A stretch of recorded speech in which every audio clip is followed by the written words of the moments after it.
Tolu Smith here. Make sure y'all subscribe to my boy Downtown Deuce ASAP. Come on, man. Destination restoration. Destination restoration.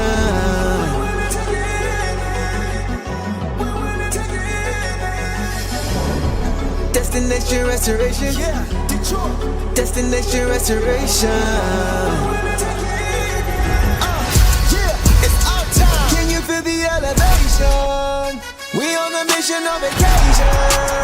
Time to create the separation. Championships and motivation. 313 need no explanation. Miss me with all that conversation. We ready for the confrontation. Counting down to our destination. The final destination. Together all the time together. It's us against the world, it don't get no better. We turned it around, that was the beginning. Coming for the crown, you know we winning. Time to put in the work, I'm about to go for steps. Taking our prisoners, it's my time. Yeah, I know that it hurts. Tearing back on the church, you don't wanna see me in my prime. The mission is to ring, we're caught in everything. In the city, supporting the dream. Reaching new heights never seen, we deserve to be king. It's all or nothing, no in between. The clock is ticking and I hope you're listening. Don't touch me cause I'm sizzling. Physicality is tipping and mentality is menacing. The doggone body's crippling. Now the clock is ticking and I hope you're listening. Don't touch me cause I'm sizzling. Physicality is tipping and mentality is menacing. The doggone body's crippling. Feel the elevation. We on a mission on vacation. Time to create the separation. Championships and motivation. 313 need no explanation. Miss me with all that conversation. We ready for the confrontation. Counting down to our destination. The final destination.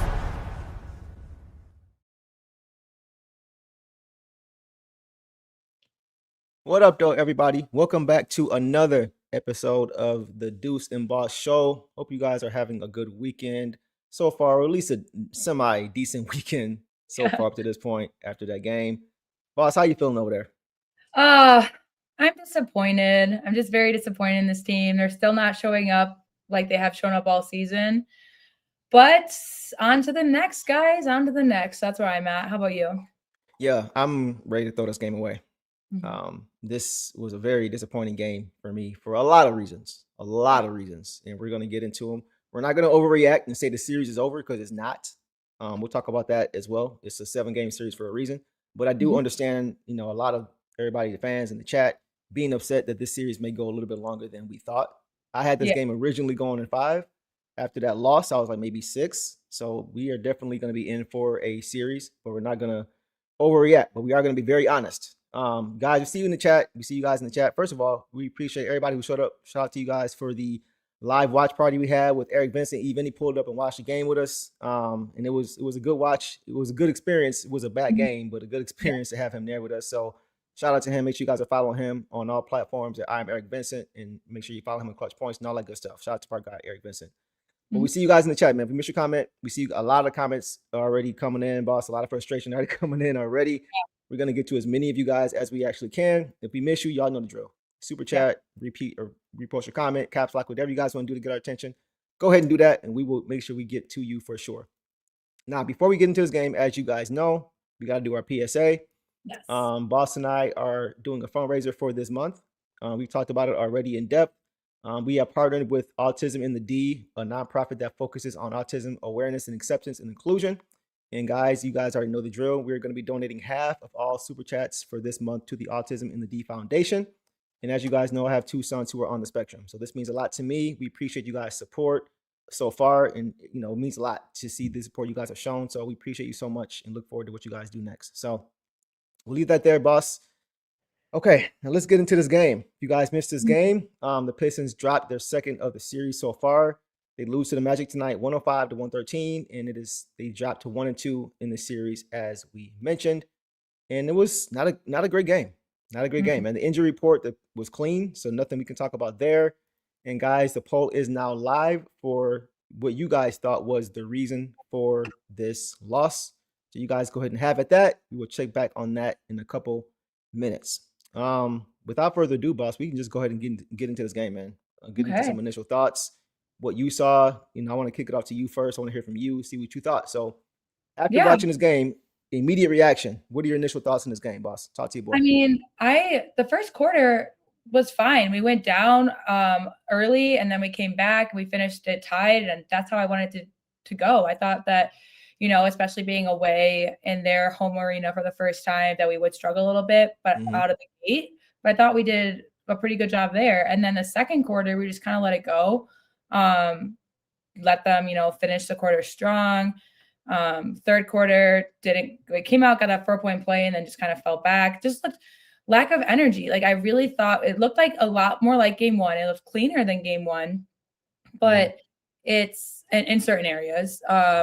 Some people stepped it up that didn't in game one, this game, but overall just still not Pistons basketball, which is, pretty frustrating. And that's what's embarrassing about it. I'm not gonna ever, overreact and, again, everyone's feelings are valid, but I'm not about to say we need to trade these people. We should have gotten these people. Like, no. This is the team that got us to 60 wins in the regular season. This team can definitely do better than what they've been doing. It's a 7-game series, so things will be, a little bit more, some matchups, some adjustments are going to happen. I think the most frustrating thing for me is I don't mind, a little bit of back and forth, a close series. It's just that we haven't led this series. They went up 1-0 on us. Now they're up 2-0 on us. So it's like, I don't want to play from behind necessarily. You can only play from behind for so long. Yeah. Until the series is over.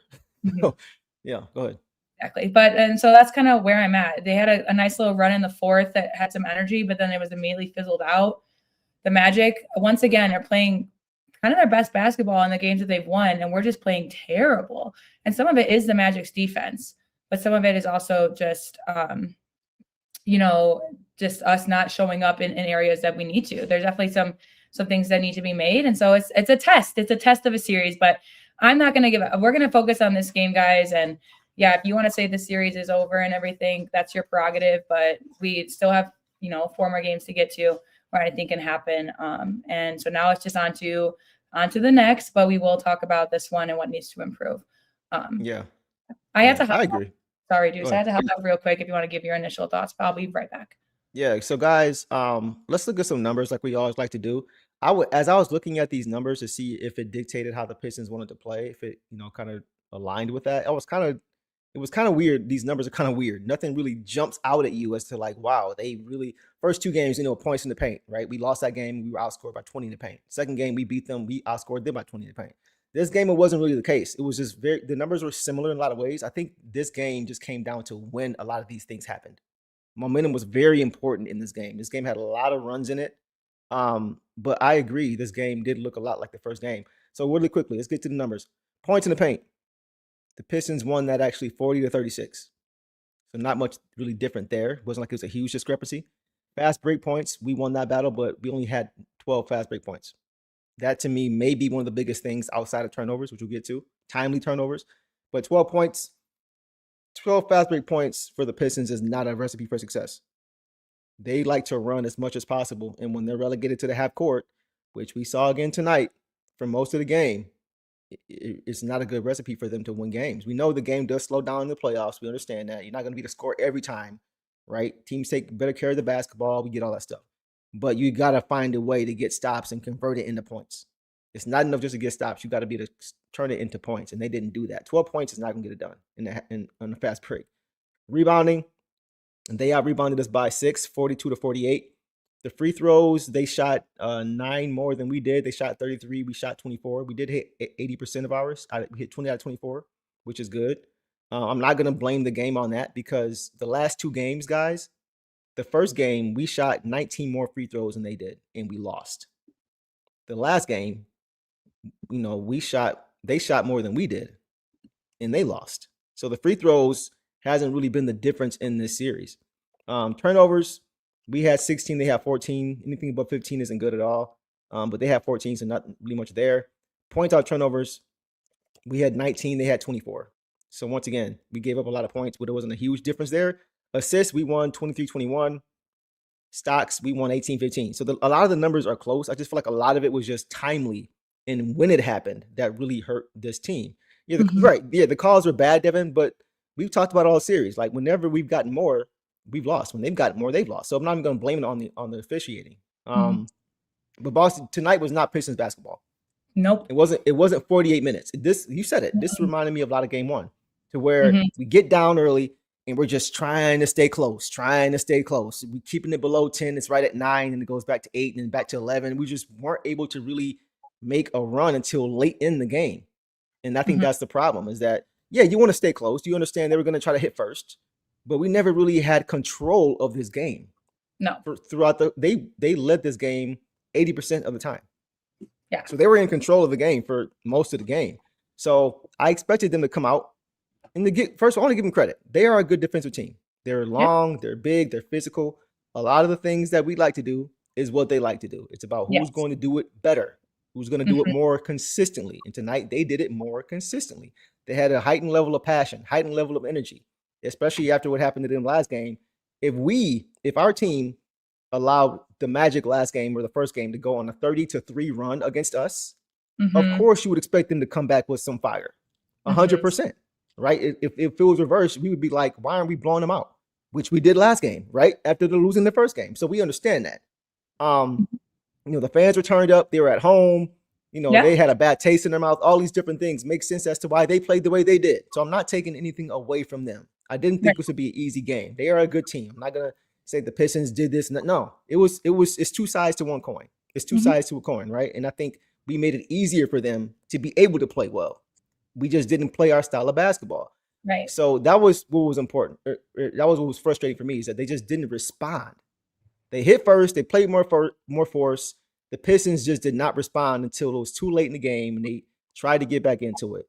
Yeah. So for me, especially early, boss, the Magic, they just got whatever they wanted, though. The Pistons just came out sluggish again. It's hard to see when you got Franz Wagner just walking to the hoop. You got Paolo, red carpet to the hoop. Guys not rotating well.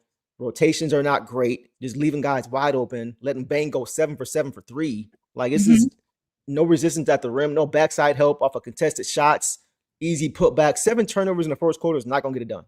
Yeah. Because now you're allowing them to flip the script and play the way you want to play. You're allowing them to do that to you.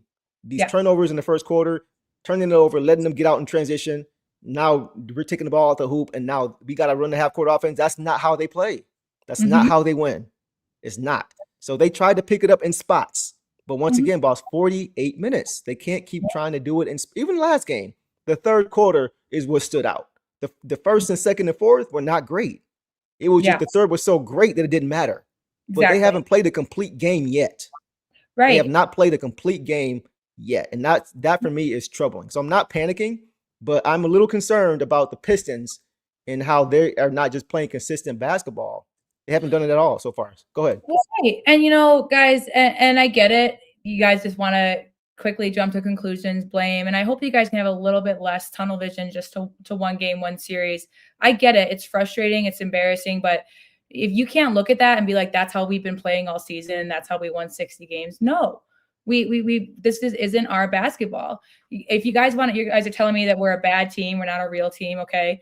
Can you tell me the same about the Nuggets then too? Like, can you really just back up some of these fantastic players and fantastic teams and tell me they're not good because they're down 2-1 in a playoff series? No. Yeah. But, again, it's that you're allowed to have your feelings, but don't just throw it all away.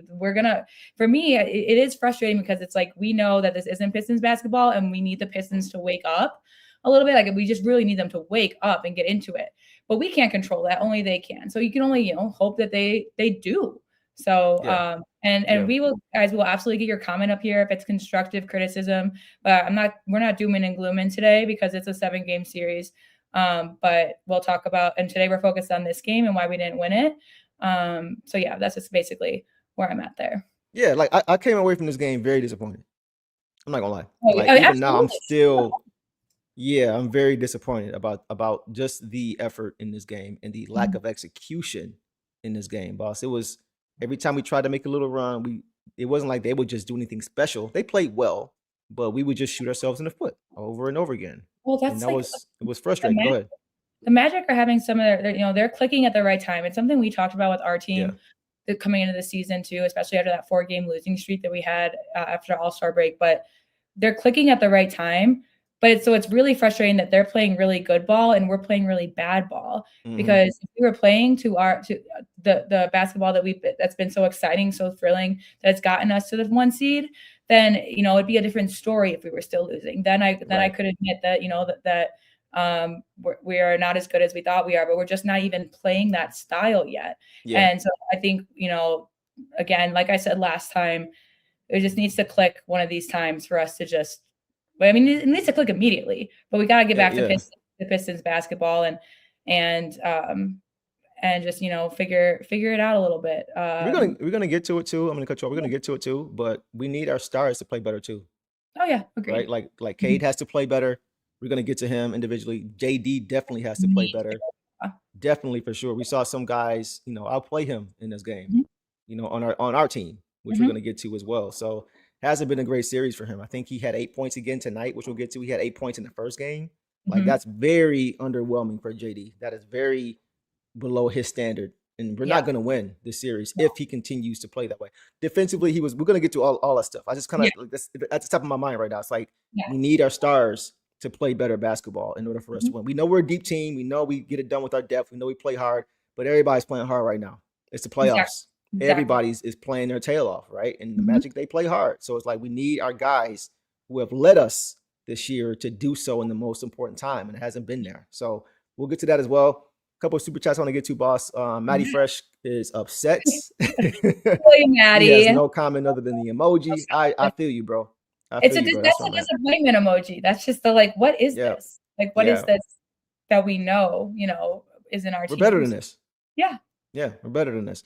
GVH said, how much of this is on? We're gonna get to JD, guys. We're gonna get to JD. I know y'all are ready to tee off on JD. We're gonna get to all these guys individually, but they can't keep playing like this, boss. They cannot keep playing like this. I just saw a comment from Chess Ready says Duren and Stewart must start together. I kind of feel I really feel that way. And we're gonna get to, because Tobias played really well, I thought, in this game too, offensively. Yes. So I'm not gonna. It's not about him. It's just about what this team needs against the team they're playing right now, right? Yes. So we'll get to that for sure. Daniel says we played bad in 10 to 12 quarters. Yep. Yeah, and most times when you do that, you're not even down 2-1. Yeah, true. You know what I'm saying? When you play bad 10 out of 12 quarters, so there's a lot of room for this team to get better, which is the only encouraging thing. If we were playing great, boss, on all cylinders, and they were just straight out just beating us regardless, then I'd be like, tip your cap, like maybe the series is over. But there's just so many areas that this team can get better, that they should be playing better individually and collectively. So and Daniel, you're right. Not get better in terms of growth, but get back to what we were doing before. Get back to what got here. So better in terms of this series. Like I said last time, if we unlock JD and Jenkins, that will help. And then today, for me, it's more about the turnover. It's just areas that, again, we just got to figure out. And we saw an adjustment be made immediately. We didn't see Wu a lot in the first game, and then we saw him a lot in the second, and then we saw him a lot in this one, which I agree with. So now it's just, and he held back Ron for that reason. We saw B-ball. So again, a 7-game series is a little bit about adjustments, and I know they're going to go back to the drawing board. I'm really excited to hear the comments and stuff, because that this team, this really matters to all of them, and I genuinely think that. And I get it because it's fresh, but I think that we bounce back. I had my hesitations today because it's the first home game, an away game and a different, I truly, today wasn't like a guaranteed win for me. I think we should have won, but I'm not worried about Monday. I'm not. So you expect us to bounce back and get that and tie up 2-2. Yeah, I expect us to be games in now and understand what the problem is and work through them. That's what Ray says, Cade has to facilitate, score, and defend every play. That's too much. I don't think you're wrong there. I don't think you're wrong there for sure. All right, guys. So we'll get into as many comments as we can. Like we said, if we miss you, y'all know what to do, man. Y'all know what to do. We're gonna get to as many as we can, though. Boss, let's go ahead and get to some box scores, man. Okay. Let's just get right to it. Let's start with Cade Cunningham in this game, guys. Cade finished with 27 points on 8 for 23. Not a great shooting percentage. 3 of 10 from 3. He struggled there as well. 8 for 9 from the free throw line, which is good. 5 boards, 9 assists, but 9 turnovers, boss, for a straight 1-to-1 assist turnover ratio, which is not good at all. No steals and no blocks also for Cade in this game. But he played a hefty 41 minutes. So a lot of different ways to go with this. So you let me know what you saw from Cade in this game. What stood out to you? What was good? What was bad? He took some control later in the game in some big moments, so I will give him that. He hit that big three to tie it up. Earlier, he was getting to the basket and drawing some and ones. He tried to get his game going late for us, so I'll give him that. Otherwise, bad game. I don't want 27 points off of that kind of efficiency, 35%.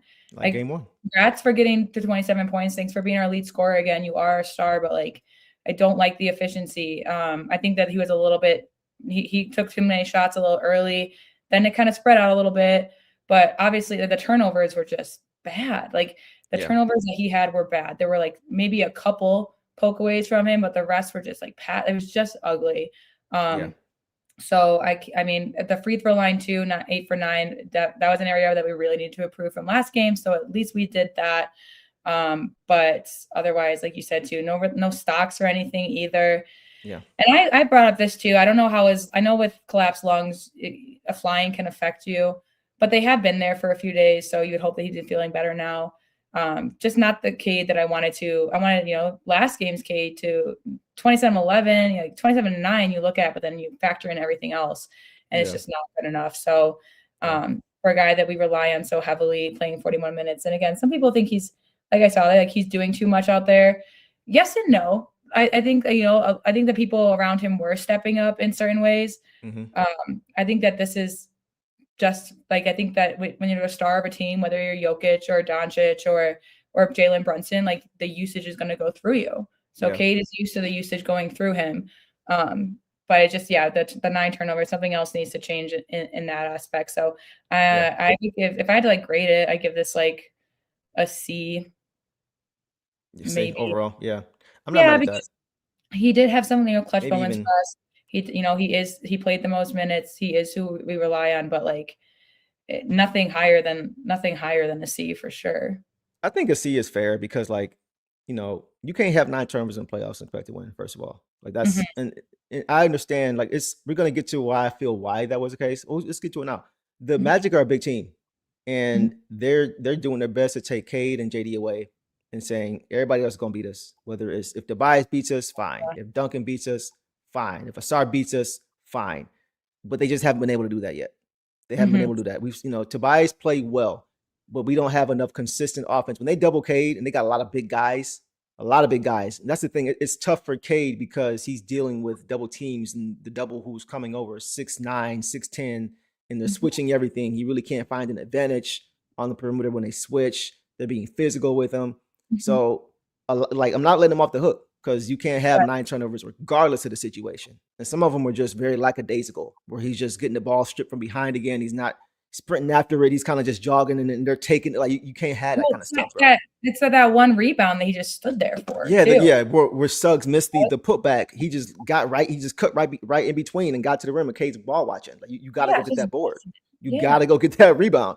But I do think he's a little bit tired. It's not an excuse, but I think his usage is so high in dealing with this kind of team and not having guys. Because you see Cade, we saw it game 1. We saw it again tonight where he's forcing it. He's trying to go get it all by himself because if he doesn't have confidence that his guys are going to be able to take advantage of the double team.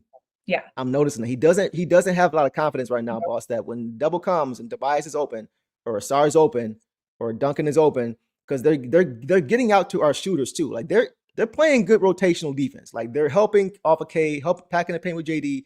When the ball goes out to the perimeter for a 3 ball, they're getting out there quickly. That's why you don't see Duncan Robinson taking a bunch of shots with clean looks because they're getting back quick. And Duncan doesn't have the ability against his team to be able to take advantage when they close out, to be able to get into the lane and make things happen. So he's got to get the ball back to Cade. And now it's 5 seconds on the shot clock left. And it's just a domino effect. So this is a bad matchup for a guy like Duncan Robinson, a guy like Tobias Harris. They're playing against physical guys who are really athletic, really strong, really tall. And Ausar's not a great shooter either. No. So I think Cade is what am I supposed to do? Right. It doesn't excuse the turnovers, right? But I just think he's doing a little bit too much because he feels like a lot of time he's the best option offensively, even if the ball isn't really moving the way it's supposed to. So they got to figure that out. Like, he's got to be better. It's hard for him because they're asking him to do all those things offensively and then shop up defensively while playing 41 minutes. That's a lot. Yeah. That's a lot. It's a lot to ask. So I'm not letting him off the hook, but I also am acknowledging that he has a lot on his plate right now. And the Pistons, they gotta find ways. They gotta find ways to make them pay when they trap him and double him, and when they do the same pack the paint with JD. They gotta find that. They gotta figure that out. Yeah, and I mean, I get it too. I think that tonight he did have some people show up for him and stuff too. But I do, like, every time he dribbled up the court, I knew exactly where he was going. He was way too predictable. He went just to the right every time. Yeah, to the corner, right, over there. So I was like, no, I don't want to hear, that he can't rely on other people. It's like, but you're putting yourself up in these spots, and at least let other people, so I get it, because I think it's slightly true. But Tobias and Ausar were doing good things. Duncan was hitting his threes. Like, these guys were shooting today. Like, they were. And they could have given Cade, he had the worst shooting. Well, no, he didn't have the worst. But they could have given him a little bit of help. At least move the ball and get it back to him. But it was a little bit just too predictable play in that aspect too. So I do agree. And I know that everyone's been talking about how they need more scorers and everything. And yes, it was a little bit apparent tonight. But for me, it was more so – I don't know. It was a little bit on Cade more so. No, a lot of it is on Cade for sure. Like, I want to give him credit for the flurry he had late in the fourth quarter, where he was just trying to just do whatever he can to make things happen and go get it by himself. Yeah. But yeah, you can't have 9 turnovers, bro. Especially when you have 9 assists. And I'm not saying 9 assists is not a lot, but you can't have as many turnovers as assists. That just can't happen. I think one time he tried to get into the lane and Wendell Carter pulled the chair on him and he just fell down. Like, you can't do that. It just can't happen, No. But once again, I think if he had more help, I do think a big part of it too is just that he doesn't have the confidence. He will never say it out loud. Oh yeah. But I don't think he has enough confidence in the guys around him on the court against this team right now to be able to capitalize. And last thing, we didn't get a lot from our bench tonight. We did not get a lot as far as scoring. We had 5 from Daniss, 2 from Caris, 6 from Javonte, 3 from Stu, 4 from Paul. Who played the most, second on the bench. So yeah, we just didn't get a ton from our bench, and that's been our strength this year, right? Agreed. Defensively, we got some good things, but going back to Cade though, I just he's got to be better. He's got to be better for sure. Last game he had 27 and 11. This is his first real bad game of the series where he's just like, you gotta play. But like, first game wasn't great. He was kind of doing a lot of the same things. Boss is trying to. Once again, I don't think the confidence was there. I think he's like, I got to go get it myself because nobody else is really, especially at a point in the game where you can see if we don't make a run here, the rope may get let go. So I think in those situations, he's just like, let me go ahead and try to take it over. But that's not how the Pistons win. They don't win the way. So they have to figure out ways to either get him off the ball or when the double comes, those guys got to take advantage. Whether it's JD, like you said, Duncan was solid and he was hitting threes tonight. Tobias was solid. But they got to be able to get out and run more too. Once again, boss, you can't be in the half court every single play. You just can't. 12 fast break points. You ain't gonna win that way. You're not going to win that way. So it's once again, all that I just said, it starts with the defense. You got to be able to get stops. And you got to be able to get out and run. We held this team to 83 points last game. I know. We gave them 30 more than we did last game tonight. They had 113. True. Yeah. So we've scored. Our scores every game, we had 101, 98, and 105. Yeah. So we're not scoring a ton of points in any of these games. The difference has been how have we stifled them offensively? How many points are we holding them to offensively? In this game, we held them in the 20s every quarter, but the second. We gave them 35 points in the second quarter. Can't happen.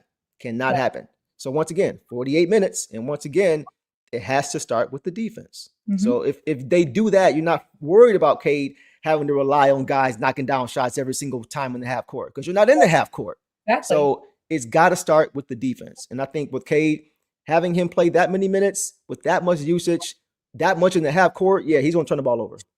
True. He's going to against his team. It's going to happen. So I will give him a C as well. It could have been worse, but it could have been a whole lot better. So I'll probably give him a C minus.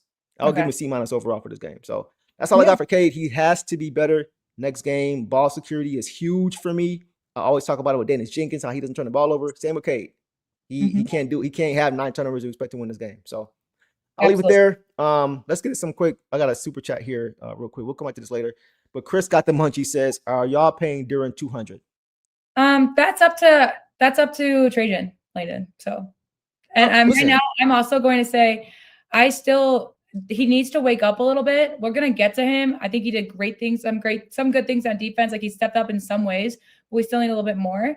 I'm not ready. I know you guys are so eager to talk about the offseason right now in the chat, and I'm not having it today. I'm sorry. I'm not bringing up offseason stuff. For the super chat, all I can say is I'm giving Duren the rest of the series and the rest of the playoffs. Well, that's where I'm at. I'm not going to say until the season's over. Because I think that's part of the reason why Trajan had decided not to give him an extension before the season was over. Which many of you were mad at before. Many of you were like, why are you extending him? We need to keep him. So it's just not. Right. So I can't say right now. If the season ended today, I would say no. But the season is far from over. I think the playoffs, the regular season is important, sure. But I think you really make your bones in the playoffs. Like you really earn your money in the playoffs. So if this kind of play continues, of course not. Right. But I'm not going to assume it's going to. He has to get out of whatever funk he's in order for me. I would say I'm not in charge. But if it was me, I would say he's got to step up for us to have that kind of conversation in the offseason. So I'll leave it there. Dom says, I've calmed a little. Got to get more from Duren. Stop turning the ball over. And Bane from 3 was a difference maker. I'm not in a happy place right now. It's not over, but don't flush your whole season away in round 1. Yeah, I agree. You've worked all season to get to this point, to be able to have home court advantage, which they no longer have in the series, by the way, when they dropped the first game at home, right? So that's over and done with. I'm not concerned about home court because we've shown we can win or lose wherever. Yeah. We can lose at home. We can win in a row. We've shown that the last 2 years. We didn't win one home game until this year. And we had a series last year, won 6 games. We didn't win any home games. So I don't care about home court or whatever, all that stuff. I'm worried about them playing the right way. If they do that, everything else will follow regardless of where they at. So Dom, I agree. I've calmed down a little bit myself, being able to vent and get it out with y'all. But we got to get more from JD for sure. Got to stop turning the ball over. Desmond Bane was 7 for 7 from 3 in this game. That can't happen. Yeah. Whew. And a lot of them were just wide open, bad rotation. A lot of them are early. And once you knock them down early, guess what? The tough ones are a little bit easier in the game. So that can't happen. That the rotations early, him getting wide open, didn't matter which corner it was at. He was open every time. It's like y'all got to do better. Got to do better. So that's where I'm at, bro. But yeah, you're right. You can't flush your whole season away in round 1. We didn't want to be the Cavs from last year who were just front running all season and then got bounced in the second round. Like, we're not trying to do that. But once again, Trajan did say, boss, from the beginning of the season, it's an evaluation year. This is an evaluation year. I think we just outperform expectations so far. Yeah. That now everybody's level is like, we got to at least get here. And I'm with y'all. We should at least get out of the first round. But, I'm not going to say this, we got to make a ton of changes. We do have to make changes, right? Yes. But it's still an evaluation year. Trajan's going to know exactly what he needs to do in the offseason, regardless of what happens in this playoffs. But that's why we're here going through it. Go ahead, boss. Absolutely. And that's like my thing is like, I just would be happy with the first round win. That's improvement from a season. And that's why we didn't make a ton of trades. And I know you guys want to go all in. We have, stuff like that on certain people, but there's just guys that I'm glad that there's guys we would have had to give up for some of these other guys. And you can't guarantee that it's all shoulda, woulda, coulda. You can't guarantee that who we gave up to who we got for would still get us to the same place. But this is the roster we're working with. And as long as we don't have a quitter mentality, as long as we, pull it together. But I'm with you too. I think that we just need to be, the most frustrating thing is just watching us not play the basketball that we've been playing all season to get us here. So, but yeah, it's definitely not over. And I've calmed down as well. I mean, I was disappointed immediately, but then I just say it's on to the next. There's nothing we can do. We're going to sit here and discuss what needs to change and what went wrong in this game, but there's nothing we can do other than do better next time. So right. So Dom, I hear you, bro. Last thing I'll say, we lose next game, it's over. I won't even go that far. It's bleak, but it's not over. If you guys remember when we played the Magic, when T-Mac was playing, if you guys remember, those who remember watching basketball long enough, we went down 3-1 to the Magic before, and we came back and won 3 straight games and won a series. Yeah. Not saying that's going to happen, but you can assume a series is over just because you're down 3-1. It's not ideal. It's not even likely at that point you'll win a series, but you can't just pack it in. If I'm coach, I'm not telling them that. No. It's a game at a time. So they should not go down 3-1 though. I'm going to say that as well. They should not go down 3-1, and that's not taking nothing away from Orlando, but they should not go down 3-1 to this team. at all. Yeah, It like shouldn't I happen. said, that's the most frustrating thing is just knowing that Orlando's kind of playing its best ball and we're not even playing our 70% our basketball. It's like if our best matched up with their best, our best is winning. And Yeah, exactly. So we'll leave it anyways, there. yes. We can push on along, guys. Let's go Duncan Robinson bossing this game. Duncan Okay. Robinson, guys, finished with 10 points on 3 for 8 overall, 3 for 7 from 3, 1 for 1 from the line, 2 assists and 1 block in 28 minutes. What'd you see from Duncan this game? Oh, it's nice to see him get a block in there. That's good. He's been pretty steady. This has been his stat line for like basically the first 3 games. I know it was definitely a stat line he was 3 of 8 from 3 last game. So he's 3 of 7, a little bit more efficient there. He was hitting timely threes. Took a couple that were a little rough, a little bit just I don't understand the play call sort of thing. But he's hitting his threes, and that just gives me hope too. Because if he was going 0 for stuff, that would be a little bit more concerning as well. Mm-hmm. Usually he's in there for a board, but this was just 20. This stat line is Duncan Robinson-esque of 20, 8 minutes. I think Huerter definitely played better defense when he was in for Dunk, but Huerter didn't score any points. So now it's just I think that is a rotation that coach could maybe even out a bit more in terms of what we need. Because also Huerter was 0 for 2, 0 for 1 from 3. So he didn't really have a chance. He's been taking like 2 shots too. He hasn't really had a chance to get his offense going with his defense. So I'll say that Duncan, he's being watching the game, like I feel like there were certain guys that were hunted, but also we were just leaving guys open to everybody. The defense just kind of fell asleep a little bit. So yeah, he's probably still getting hunted a little bit, but he's out there still showing effort, still doing his best, at least showing passion, and he's into the game. That's what I can ask for him. But yeah, I'm not mad at 28 minutes. I just think, like I said, I think that maybe Huerter could help even that out a little bit more if Duncan's scoring and Huerter's defending, or if we can get Huerter some points on the board as well, that will be crucial. And I wouldn't mind him taking a little bit more of those minutes. So that's kind of where I'm at with that. I'm not mad at Dunk's game tonight. It's just the way, again, some of the matchup was rough, but he hit some threes for us that were really crucial in this game. I'm kind of split on Dunk in this game. Like I feel, if I'm being real, I feel like they have a better starting group than we do, but we have a better bench than they do. Yeah, that's kind of where I'm at with it, especially when it comes to playing the way both teams want to play. Like they don't have any liabilities defensively. Orlando doesn't. I feel like we do. I feel like we do have liabilities on defense. I think, and I love Duncan Robinson. I love the effort that he brings, but to me, it's glaring. Like he struggles to defend in this series. He plays hard, but I just feel like too often times he's caught out of position. He just can't guard. He just can't stay in front, or he just kind of get bullied under the rim off switches. They got a big team. Yeah. And he's not a small guy, but he's just not a great defender. So like for me, if he's not giving us 15 a game, I don't really see how he's a plus on the floor because of how it puts a strain on our defense. We need more than 10, which is what he's been giving us. It's been like consistent 10. Right. So because I'm just watching our defense and their rotations. Rotations have to be crisp because they're continually just trying to hunt that matchup out. Whoever's got Dunk, they're trying, whether it's Franz, whether it's Paolo, they're just like, okay, we're gonna go with this matchup. And the rotations have to be crisp. And they move the ball well. When the double comes, they have a lot of guys who can move the ball. And that's how they get a lot of those open shots. So once again, I feel like he tries. I'm not questioning his effort. I feel like he's tried all year. It's just something that really isn't going to get better from here, I don't think, as far as with Duncan Robinson, as far as defensively.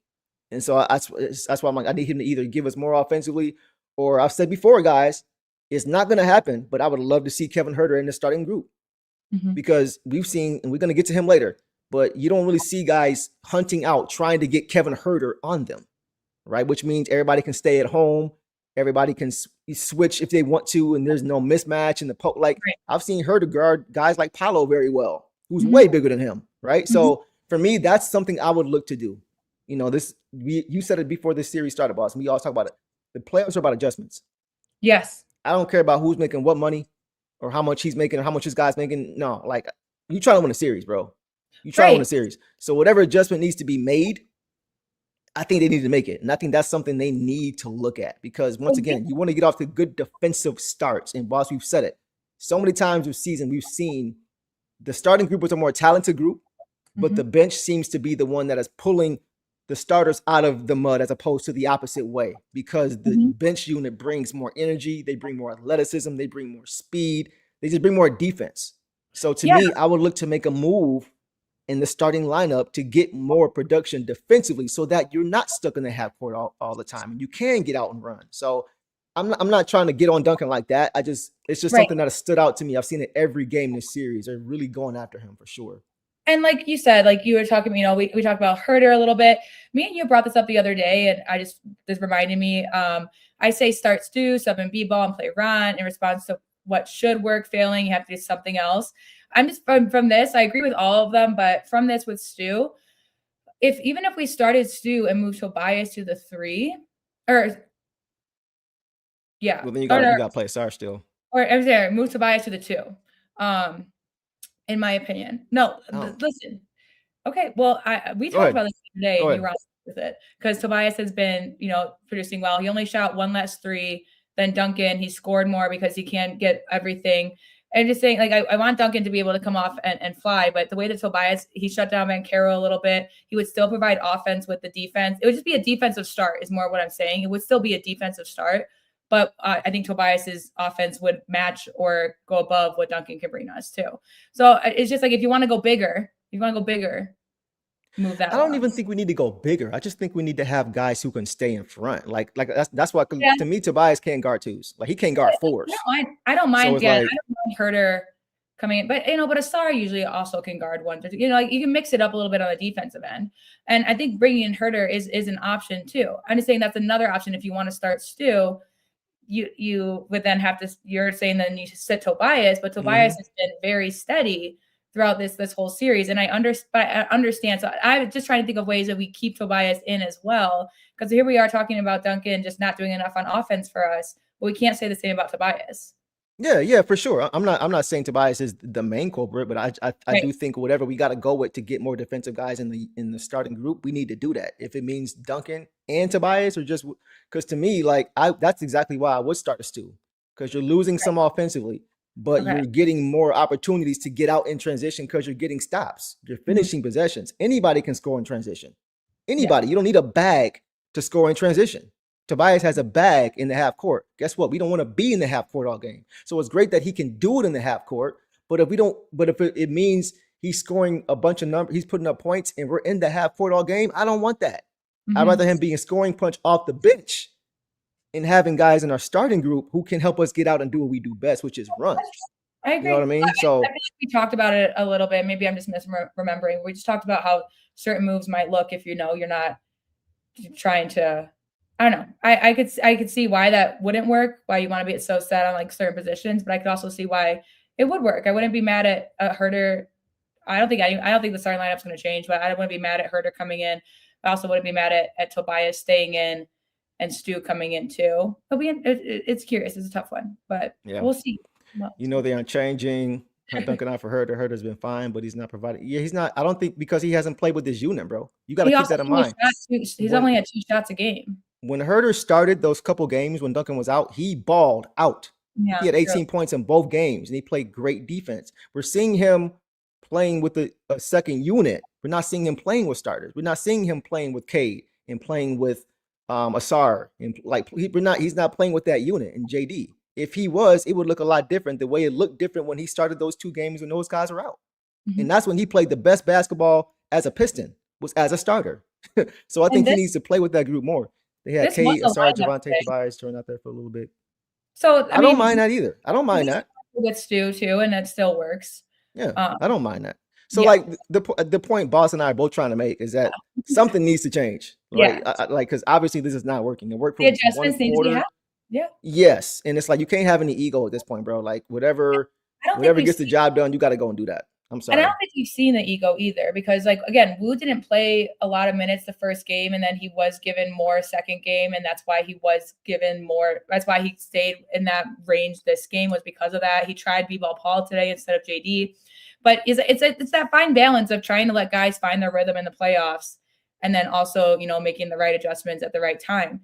I was very, I think I would be more concerned about Eagle if we didn't see B-ball come in or something. Like, you'd be a little bit more concerned about, like, is he really just sticking with this? But what it showed me today is that he is the coach is, trying to work, trying to find the adjustments. And now, they're going to go back, and we've already seen some already that we want. He's going to go back and watch film. And to me, it at least shows me that he's been open to the adjustments. So I don't think that there's going to be necessarily an ego thing there. I think he did give a couple guys some time to get into rhythm. And when they didn't find it, I think we'll see a couple more of those lineups that we just saw of guys that have basically found their rhythm, except for JD, in terms of offense, going forward. So I think I think it opens it up. We'll get to it, but I think it does open some more B-ball, Paul minutes. Ron, as it's hard. I felt like we should have played Ron. Even I said that sometimes just experiment, get some energy off, but it's tough, guys. Like we were all just literally talking about how it was, how I wanted the 11-12 lineup, and then people were, oh, it's probably going to be a 10-man lineup. Oh, and then you guys are like, we have to cut. This should be the lineup, and now it's like, oh, why didn't you play this guy? Well, because he's not in the 10-man lineup. Like, it's just, it's all they can do. All we can hope for is that the adjustments are made. If they just stay stagnant, firm in their position, then that's a little bit like, well, what the heck? So we'll keep the conversation going for sure. But those are my thoughts on Duncan. It's just tough, boss. Like, if we want to be who we're really trying to be defensively. Agreed. And we know this team isn't complete yet, right? That's this team is just getting started. We know this offseason is probably going to be important for this team. Not to look too far ahead, but I'm just looking at what could be, and I'm looking at what I'm seeing. I'm like, maybe time to make a change. So we'll see. But guys, let's keep pushing, man. Let's go to Ausar Thompson in this game, guys. He finished with 17 points on 7 for 10 overall, 0 of 1 from 3, 3-5 from the line, 8 boards, 3 assists, and 1 turnover, and 7 stocks. Crazy. 7 stocks for Ausar Thompson is insane. 2 steals and 5 blocks. That's insane. In 37 minutes. What'd you see tonight from Ausar Thompson? Tasmanian backbone of the defense, Thompson. In this game. He was having such a good game. It's like, if he shows, and he has been showing up this series, and he has been showing good games. Like, again, he people were complaining about his shorter minutes in game 1. That was adjusted in game 2, but he also has the same amount of minutes because of foul trouble, which then he didn't get in any more foul trouble in the second half. So he was able to stay out there longer. Tonight, he played 37 minutes. He played fantastic. This was amazing Ausar Thompson basketball. It's just like, we got the 7 stocks on defense. We always say defense first is what matters, and anything else is extra. We had Eric on. He's just saying Ausar, if he wants those minutes, he needs to produce on offense. And that's exactly what he did tonight. So getting 37 minutes just went hand in hand with what he was doing on both ends. And it's just such a bummer to have for him to have such a good game and everyone else kind of around him let him down. He was the one who stepped up to help Cade along with Tobias. Like, those 3 really stepped up, and everybody else kind of didn't, like people were saying earlier. So I just, like, this is, again, incredible stat line from Ausar Thompson. The 7 stocks is nuts. The 7 of 10 field goal. If we saw him do some fadeaways. Even he shot a 3 that I just didn't think at the time should have been shot, but it wasn't necessarily a bad look. It wasn't way off. It just didn't go in. He was.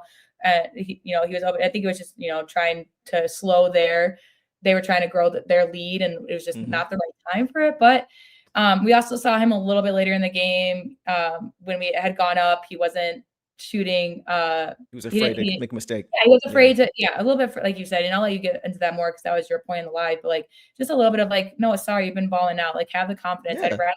I'd rather you go up and try to shoot and get that layup than you give it away. And eventually, I think he gave it away. It ended up in that Cade 3. Like, I think it ended up working out. I think it was when we were coming back to tie the game.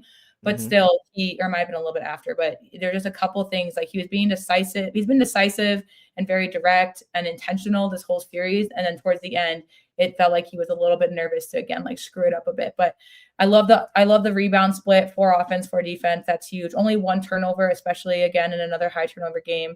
It's incredible. 3 fouls. It's like, so he's playing aggressive. He's playing good ball. 5 blocks is nuts.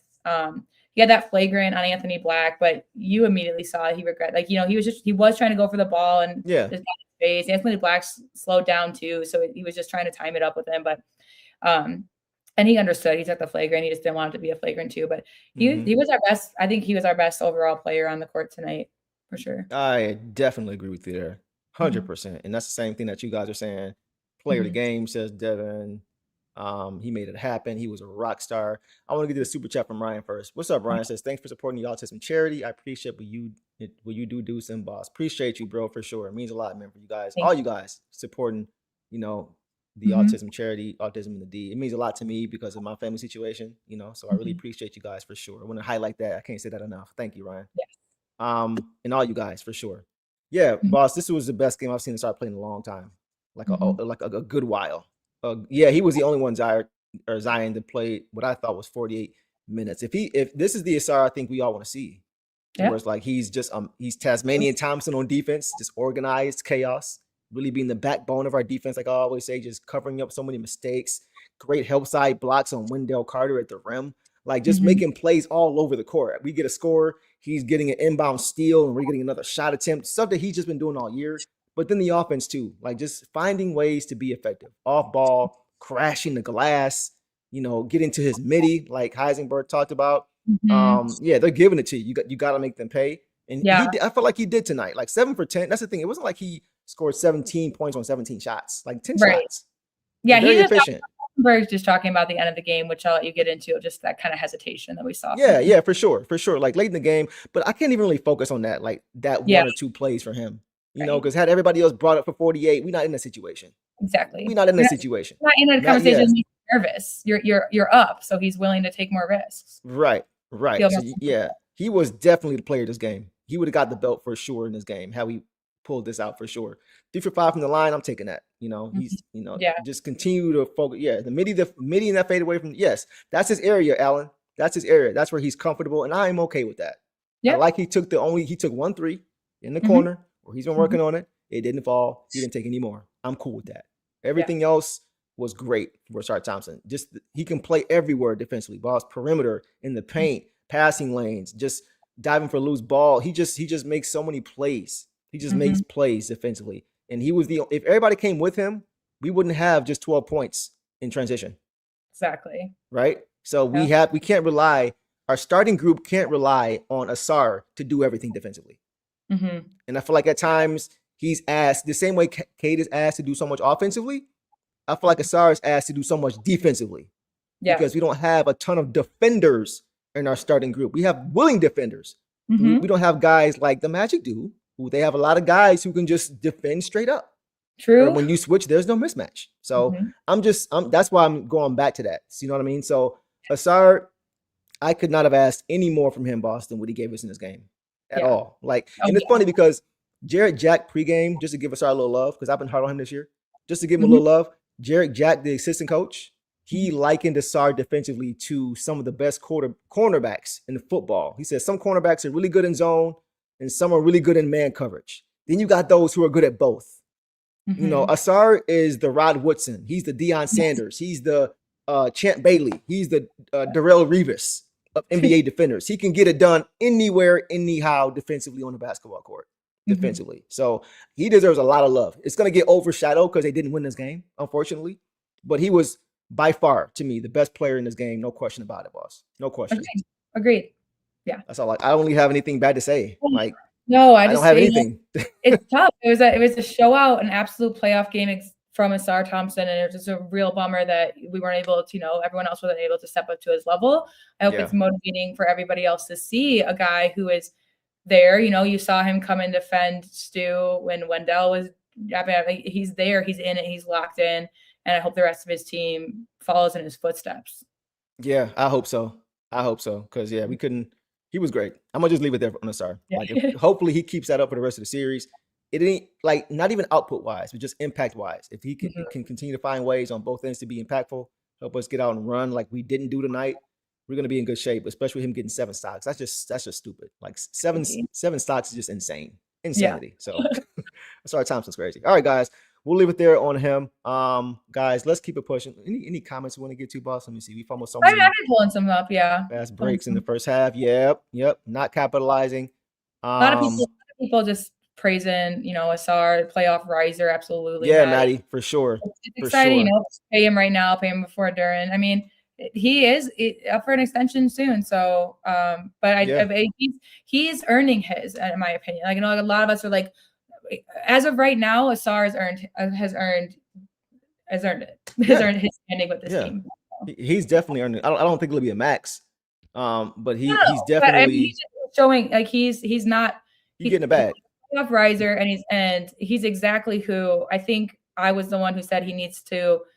The difference maker in this series will be Ausar Thompson, and now he's making the difference, and it's everyone else falling short of their expectations. Yeah. So kind of where it's at. Yeah, exactly. He's eligible this offseason, so we'll see how that plays out, guys, for Ausar. But he was not the problem at all tonight in this game. No. All right, guys, let's keep pushing, man. Let's go, boss, to Tobias Harris in this game. Guys, Tobias Harris, Uncle T finished with 23 points on 8 for 16 shooting, efficient, 2 of 6 from 3, 5 of 5 from the free throw line, 7 boards, 2 assists, 1 turnover, 2 steals in 38 minutes. So, boss, what you see tonight from Uncle T? Loved it. There were he started off hot. He started off well, and then his threes weren't falling, and then a little bit of a tough spots. But even though he gets, like we talked about this with Duncan, like even though he does, they both get kind of we're a little tougher on them on defense. They have some tough matchups, especially against this team. He was really just crushing it. The steals, he was getting back. He was forcing Banchero to get the ball up. People weren't shooting over him. Like he was doing a good job in that aspect. I thought he had a couple of good help defense plays as well.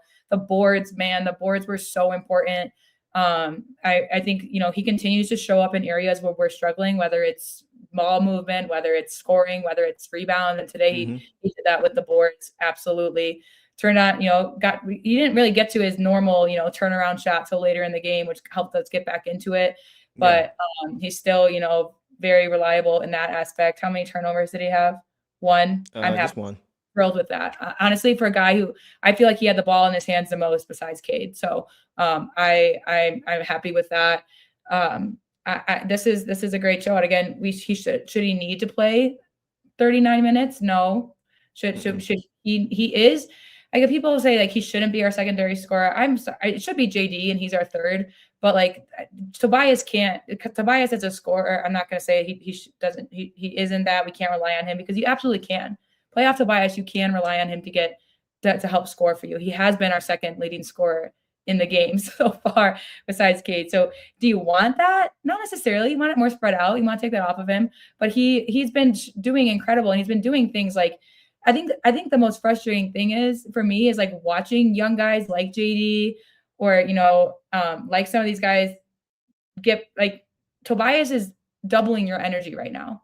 And he is 10 years older than you. He is doubling it. Yeah, and he is our vet. He is our vet. He is our playoff guy. But it's like, if Tobias Harris can pull this up, I need you to Tobias is doing everything to keep us in this series. Again, his 3 ball is a little bit off. It started hitting later. That might be a good sign for Monday if he's finding it. But other than that, and of course, some defensive switches that he can't help himself do, he's helped keeping this not 20-point blowouts. He's helped keeping us losing by 11 and 12, which still isn't acceptable, but it's not, or tonight we lost by 8. So the most we lost by is 11. It could be much worse, but he's keeping it in that range. And he's been very, very reliable. For me, it's just more like, I think some of the costly stuff comes from other people not being able to step up. I think he's in the same thing with Cade right now. It's just like, if Cade can't do it, then I got to do it. Yeah. He is, but it's resulting in some things. So I'm happy with Tobias in this game. Yeah. Like for what you expect. Yes. I'm not mad at him. You know what I'm saying? No. Like he shot efficiently from the field, 23 points, like made all his free throws.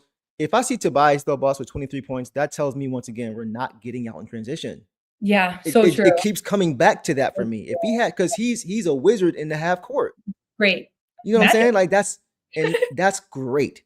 But when you see him scoring that much, it means that other guys are not being able to chip in with getting points off turnovers, which means we're stuck in the half court. I don't want to have to rely on Tobias Harris to have to get 23 points because it means we're in the half court too much. Right. You know what I'm saying? So it's just like, it's not even about Tobias's performances this game. It's just the team. It just shows. It's just the team in the style. Yes. It's the style. If he's doing that, that means we're not playing our style. I want Tobias 15 to 17 a game because now it's spread out. Because guess what? Everybody can score where again in transition. Yeah. That's what it all comes down to for me. So it's like he played good for what we expect to see from Tobias Harris, period. I am not going to sit here and say he played a bad game because he didn't. It's just you don't want him doing that if you're trying to win because that's not how you play. It's not how you play, at least not that much.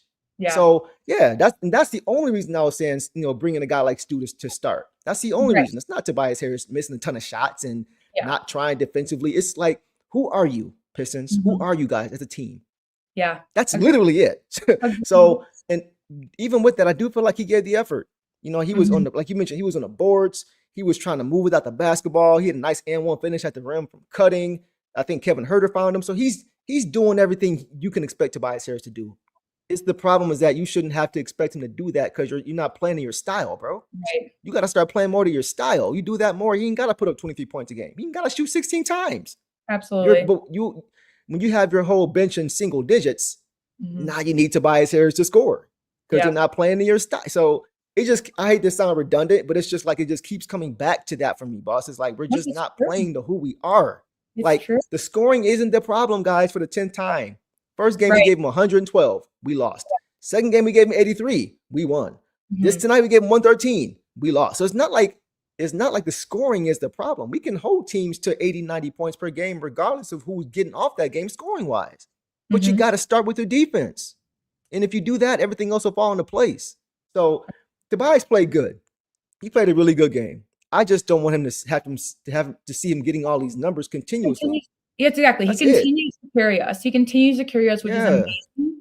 But again, we talked about it. Like if some guys just step up to where they were before the playoff, like some guys just play their right roles, he doesn't need to. And then I think he can be more efficient. Exactly. And I think he can be more helpful. Exactly. It's actually incredible that the oldest guy on our team, besides Wu, I don't know if they're probably the same age. Actually, I think Tobias is older, is out there playing the most behind Cunningham because of things like that. Exactly. Right. And even if you want to go this, like, I'm open to. I saw earlier in the chat, somebody said it's too late in the season to make adjustments. No, it's not, bro. To make changes. I don't think it is.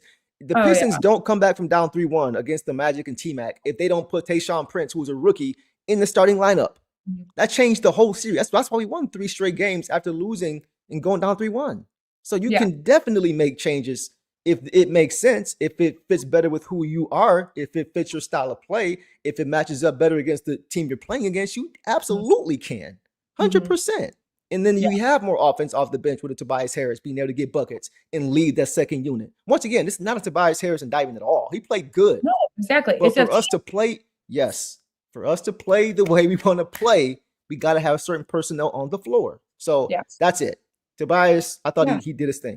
Despite all that, he did his thing. So all right, we'll leave it there, boss. I'm getting frustrated because I just like, man, like I think everyone hears you. I think we're just talking about it, but the point is that like it's nothing against Tobias. He's playing fantastic, but it's gone into what both of us have said. It's like this isn't Pistons basketball for other reasons, and it's not on us, Tobias, and it's not on Ausar.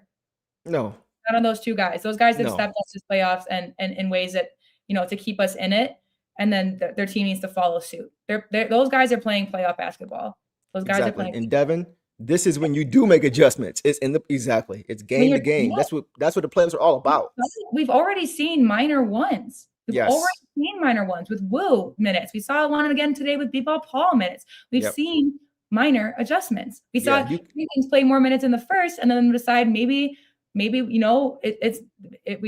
do utilize him less. Like we've seen the adjustments. So now we are going to see adjustments. So I promise, because we've seen them already. If we were playing the same rotations 3 games in, even if we won one of them, I'm still just like, what's going on? So yeah, I agree, boss. So we'll leave it there, man. Pistons have to play more to their style. They got a defense to offense has been their calling card all year long, and I can't stop now. It can't stop now. So when you win your only game of the series and you got 98 points, that tells me everything I need to know about the team's defense and how well it's playing. Yeah. Right. Both games when we've scored over 100 points, we've lost. So the offense is not the problem, guys. It's the defense. Yeah. All right. Let's keep pushing, boss. Let's go to Jalen Duren in this game, boss. Jalen Duren. Okay. 8 points on 3 for 10 shooting overall. 2 from the line, only 2 free throws. But he made them both. Give him credit for that, but it's only 2. 9 boards, only 1 assist, 2 turnovers, 5 blocks, though. I got to give him credit. This is the most I think I've ever seen him get in a game is 5 blocks. So we're going to get to it in full, but I have to highlight the 5 blocks. That's a very good thing to see from JD. A lot of us have been asking for more rim protection from him all year. Yeah. And he provided it. He gave it to us. Being Maddie amazing. says exactly. Playoffs is all about chess moves. Yes. Make adjustments as needed, and it can change the whole series. Putting Tayshaun in the starting lineup is a prime example. Yeah. You know what it is, bro. You've been watching hoops for a long time. You know what it is. Yeah. All right, boss. Go ahead. Go ahead. Do your thing. Well, I was going to say that we've seen other teams make adjustments as well in the playoffs already, too. This for sure. You've seen more minutes from certain guys. But anyways, JD, I'm going to give him his props first because the 5 blocks, that's when you said people have been asking about rim protection, that's me. I want to see him go up more. And today he did fantastically. A couple fouls in those areas, but like overall, I mean, 3 fouls for 5 blocks. Sure, JD, do it. You know, he made his presence a little bit more known there. If he didn't have any stocks, this game would have been an absolute I would have been like, what were you doing out there? And I still am, and I'll give him his free throws as well, but I still am just 3 of 10. Last game he was 4 of 10. The efficiency is way down. We saw him take a couple bad shots. I did see him be a little bit more aggressive towards the rim with Wendell. There were like in game 1, he didn't even attempt to you know, dribble it at him, go for it.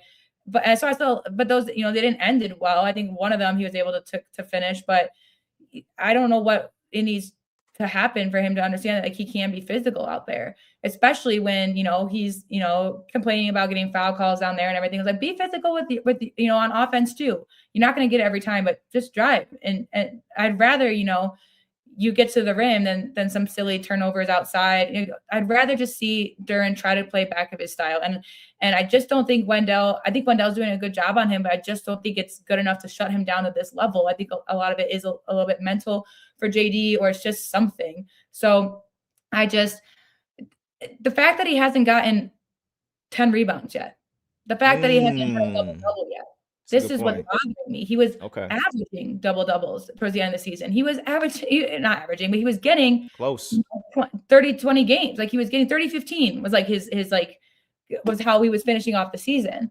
And you know, some people earlier were like, how is he gonna, if we can't even do Wendell, how's he gonna pass Mobley and stuff? Like, I agree to some extent. I think that there's some guys he's more confident against, but like I just need him to wake up. And today was the day I needed it.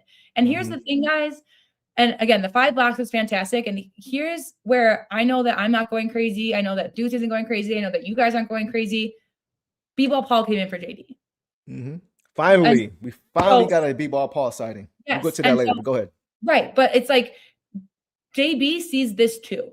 JB is also seeing something. And I still agree. Like when I see JD, even has a free throw line, I'm like, are you on? Like, is he hurt and he's on some kind of pain meds that is just making him woozy? Because like I'm just like, if I wave my hand in front of your eyes, are you just gonna be like, huh? Like that's what his face just doesn't. He just doesn't look in it. And Stu, guys, was pretty aggressive today, pretty emotional, pretty passionate. But I would much rather have that. I'd much rather have that than just someone who stands there and waits for his basketball talent to come back to him. I don't get it. Yeah. So it's frustrating me because it's like, we lost by 8 points. If JD gets his average, we're in it. Not even just his average, man. You're right, but not even just average. His approach. Yeah. His approach is just different. And once again, he had the 5 blocks. Go ahead, finish. Go ahead, finish up. I want to go ahead, finish.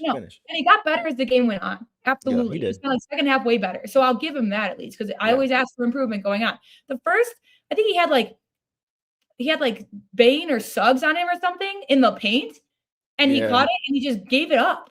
I was like, bro, turn around and make that. Where's the aggressiveness? You have smaller. There were times where Franz was on him. I'm like, Wendell's not even on you, and you're not attempting to score. I don't get it. So he's been my biggest disappointment this season because we all know that JD has it in him. So I don't know what's going on. And so I need him to knows it. That's why he was an all-star this year. Yeah, go ahead. Right. And that's like the 5 blocks were fantastic. They were timely. They were huge. They were momentum shifting. But we need you to do it on both ends. We ask for both ends all the time. Yep. And I was very critical of JD's defense, and a lot of people didn't. A lot of people agree. A lot of people disagreed earlier this season.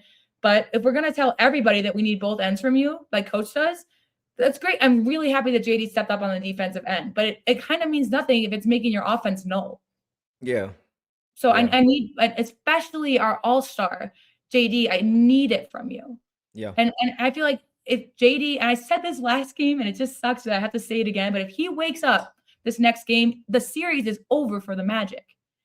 Because he is another guy who just helps shift momentum. He helps get it done. He finishes offensive possessions for us. He doesn't give us empty possessions. Yeah. So, His board work is he's usually all over the offensive glass, creating extra possessions. He had A some lot good of box outs stay today. right here because they're trying to foul him and grab him to keep him from getting. I mean, Wendell out rebounded him by a lot. 17 rebounds, I think he ended with, and JD only had 9. he?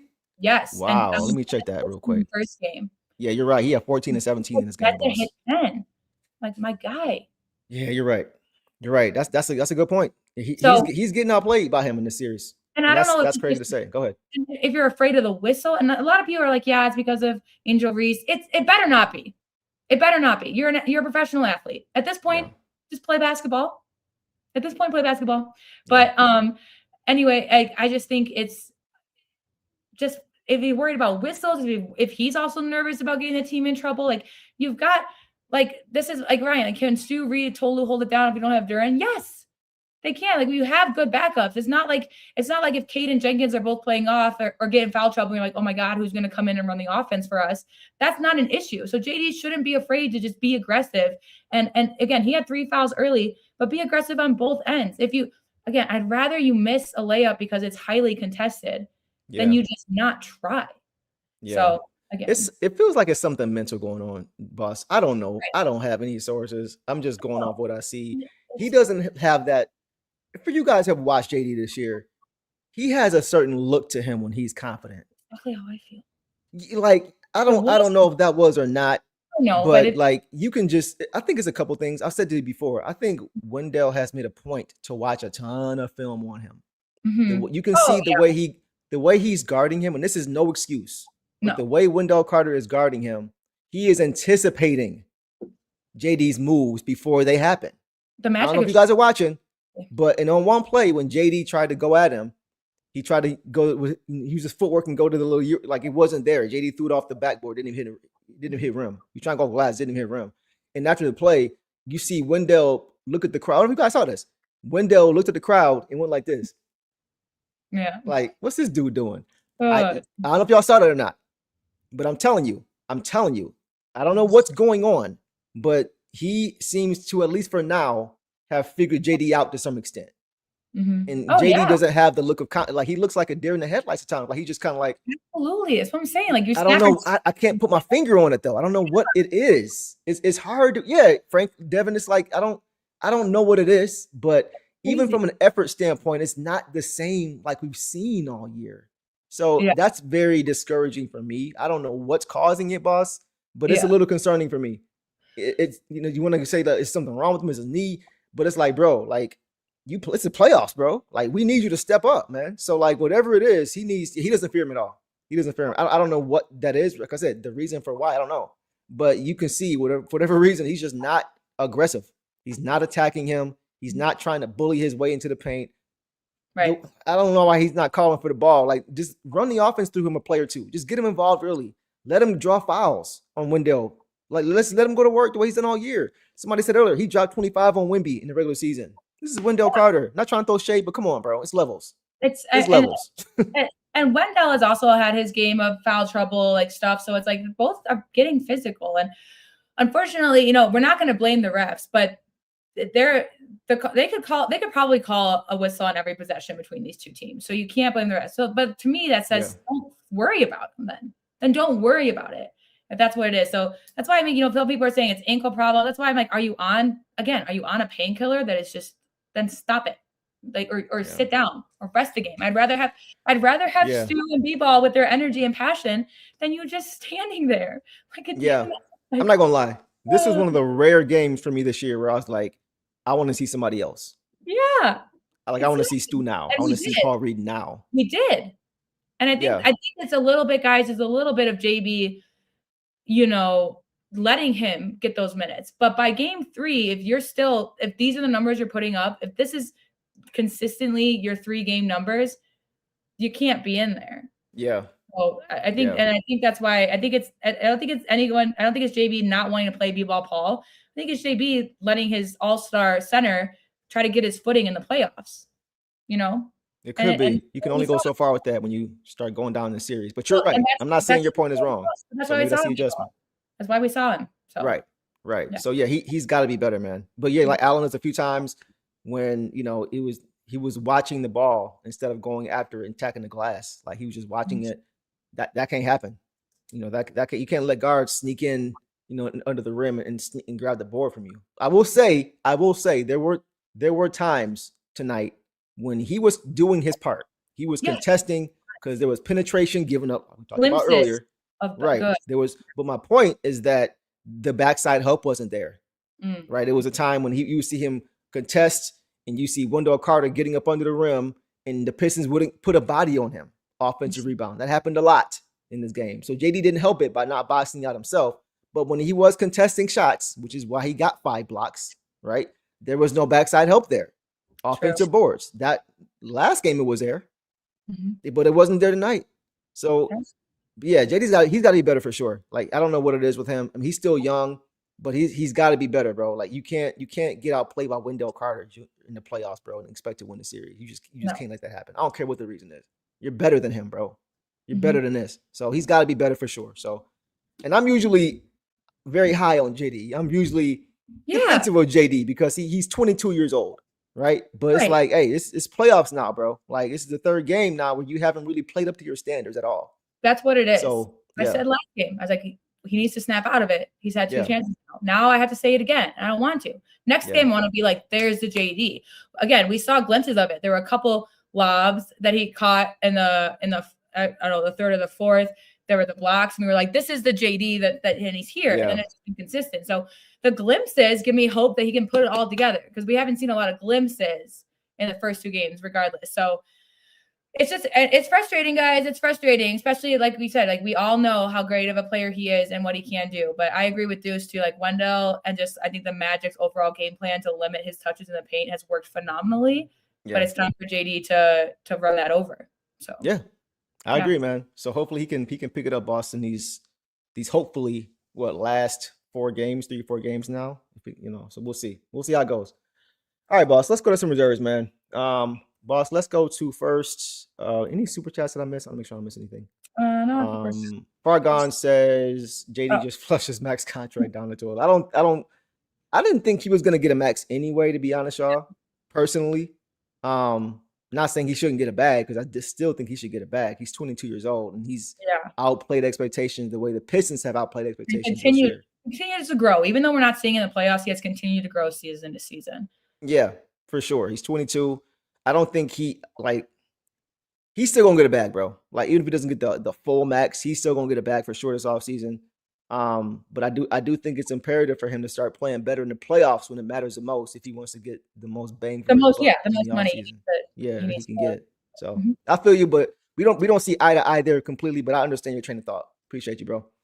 Boss, let's go to some reserve. Let's go to Daniss Jenkins first. Tonight, guys, Tink in this game had 5 points on 2 of 3 overall, made his only 3 ball, had 2 rebounds, no assists, no turnovers in 7 minutes as the only other point guard outside of Cade Cunningham on this team. So, boss, what are your thoughts on Daniss Jenkins tonight? I'll be honest, this one surprised me. This was the guy who needed more minutes. He started the game 2 for 2.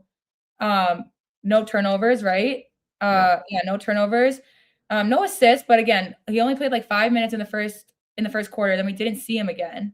And then we saw him again later in the game in like the 4th or something, or like late 3rd. I don't know when it was. And he missed a shot, and then the Orlando Magic went on a run, and JB just put in the starters back in, and Cade got a little bit of a rest. But that's a guy that I think he came into this game better. Like he's been off, and he came into this game looking good. And so I'm a little bit surprised about his lack of minutes because he kind of did what we've been wanting from these guys. It was just do better game from game. Like he hit that 2 and he was barking, then he hit a 3 and then, just got stuffed out. And then we just didn't see him again. So that's one that I'm just like, I would have played him more, but I mean, I understand playing Cade when we're down. I really do understand it because he is our guy, but Jenkins and Cade together could have worked. There you go. Just looking good. And so that's just one that I'm just like, he deserved this is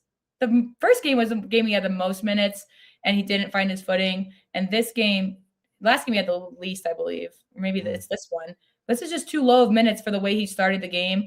And I don't think, coming in for a minute and a half, missing a shot and then coming back out. I don't think the reason he missed the shot was why he was back out, but they just felt that Cade needed to come back in. I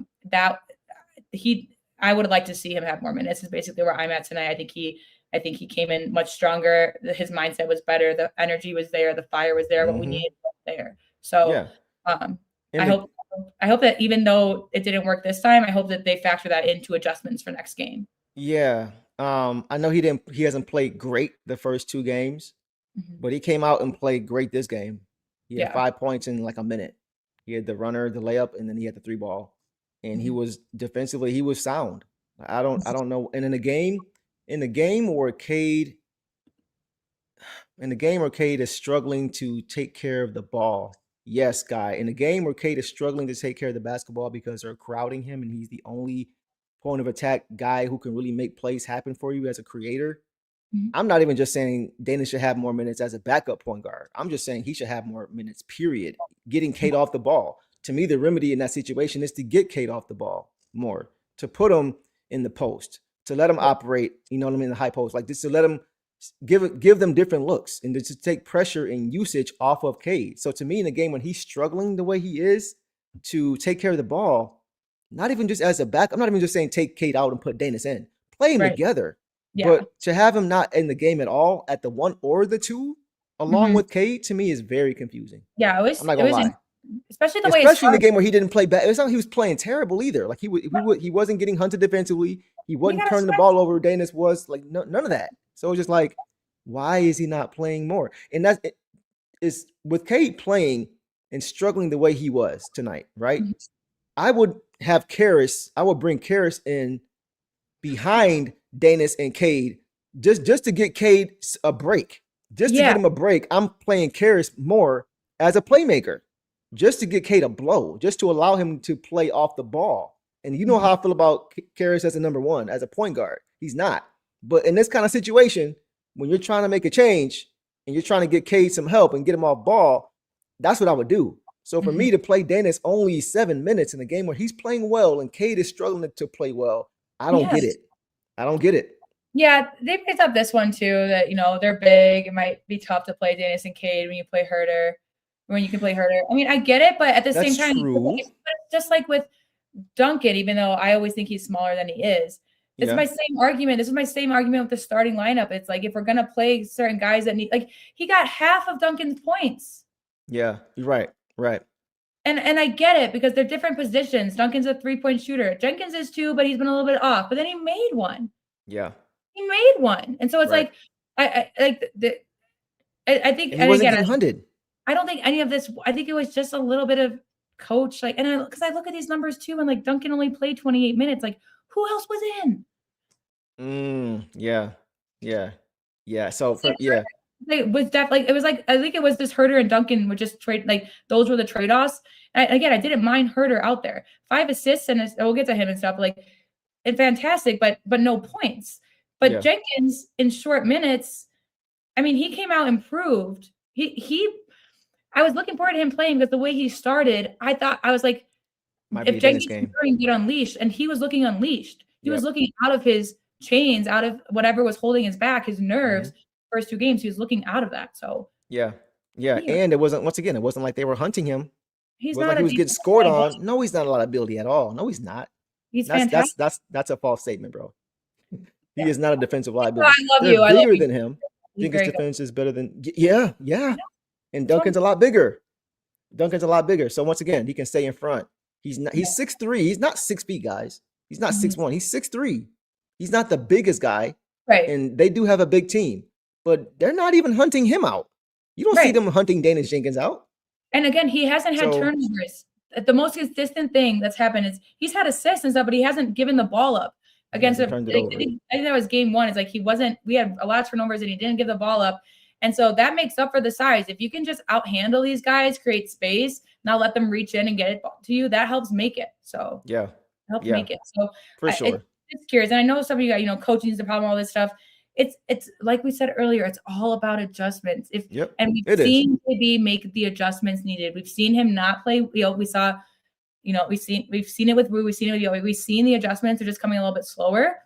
This should wake the team up to make the biggest and most adjustments, I would think. So that's what I would expect. Next game is just a little bit more of consistent rotations, some consistent breaks, just some guys just really, getting hot. Because I'm sure Jenkins was eager to get back out there after his hot start. So. And Clara, you're right. Yeah, Daniss is 6'3", 6'4". I think he's closer to 6'3" than 6'4", but he's not like 6'1", 6'2". He's a 6'3". Yeah. Bane is 6'4". I think Suggs is like 6'5". No, Suggs is 6'4". Bane and Suggs are both 6'4". Tink is 6'3". So he's not giving up a ton of size, right? So that whole narrative doesn't make sense. He's defensive. Like, no, they're just a really big team, but he's not. Talking about too small too, and I get it because he is smaller than guys like Duncan and Huerter. Like he is smaller if we played him next to Cade. True. Mm-hmm. But the other things like the taking care of the ball and having Cade be off ball better, the other things of them leaving Jenkins open and letting him get his shot and him actually hitting them, that changes a little bit. So exactly. No, you're right, D-Buck. He's not as strong as those guys, but have you seen him get abused by those guys? Mm-hmm. Have you seen those guys looking to post him up and score on him? Mm-hmm. Are they getting by him and just bullying him at the rim? No, it's not happening. So to me, it's more important. That's a trade-off I'm willing to make, to have him in the game with Cade at times, considering you see it's so glaring how much that Cade needs another ball handler on the court. It's a trade-off I'm willing to make because you're not losing a ton of defense when you go with him instead of Duncan, and you're helping Cade out on the offensive side. Alan says Houston got near all 7-footers and LA is going small and winning. It's about matchups. Right. It's about matchups. 100%. So I'm not saying size doesn't matter because it does. But it's not like it's not like when he comes to the game, it's like, oh, there's a matchup. Let's go to it. No. It's happening more with Dunk than it is with Daniss Jenkins. And Dunk is 3-4 inches taller. So true. We'll leave it there. He's got to play more. Man. I'm still confused as to why he's not playing more, boss. I don't get it. But I don't know. I'm not the coach for a reason. I didn't get it after today. I understood the first couple of games, the second game, because he wasn't necessarily finding his shot, even though I would like to see a little bit more just for ball security, which we talked about. But after today, I think is the most confusing because he did start off strong. Right. So I just want to see some adjustments going into game 4 now. Yeah, game 4. All right, boss. Let's go to the super chat. Diamonds. Oh, he getting mad again, boss. He says, "Sorry, I'm over here starting to get angry again. How we play with energy, passion, and hustle all season and wait to the playoffs to have stretchers going through the motions. Lazy play and no communication is killing me." Yeah, bro. It's hard to see. It's tough when you play the same team over and over and over and over again. Mm-hmm. And that's not an excuse, but this is a young team. Like this year, this is the probably, I would venture to say this series is tougher than the Knicks series last year, despite the fact that we hadn't been there before. It's the style of play. Yeah. Having to play a team honestly, boss, this is why we won so many games this year, is because we played hard every game and we played physical every game. And we were beating those teams in singular games when it was just one game. They would struggle to play that way for 48 minutes. But when you're playing a team like Orlando, or when they're playing a team like Detroit over and over and over again, it's taxing. Yeah. You get tired. You get beat up. So that's not an excuse. It's just the reality. It's different in Dom, you know this. It's just different in the playoffs. It's not an excuse for the lack of energy and passion to not be there. I just think for the first time playing a team over and over again, they're kind of seeing themselves in the mirror and be like, man, this is why we won so many games this year. It's taxing and they're feeling it. Here's my thing with I'm going to relate a little bit more to Dom. Game one lacked it. Game one lacked it. So I'm not going to say that they're playing crazy and energetic. Game one lacked it. I agree. That's fair.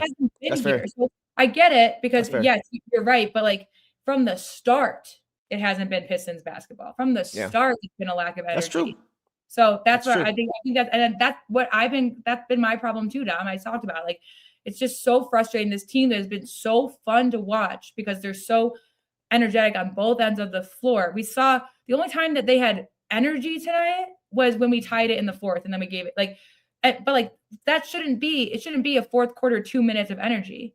Mm-hmm. Absolutely not. 48. So that's where I'm at with you because I do agree with what you're saying, but I also think that they just haven't had it all series, regardless of what game it is. So, you can't afford to do that in the playoffs, bro.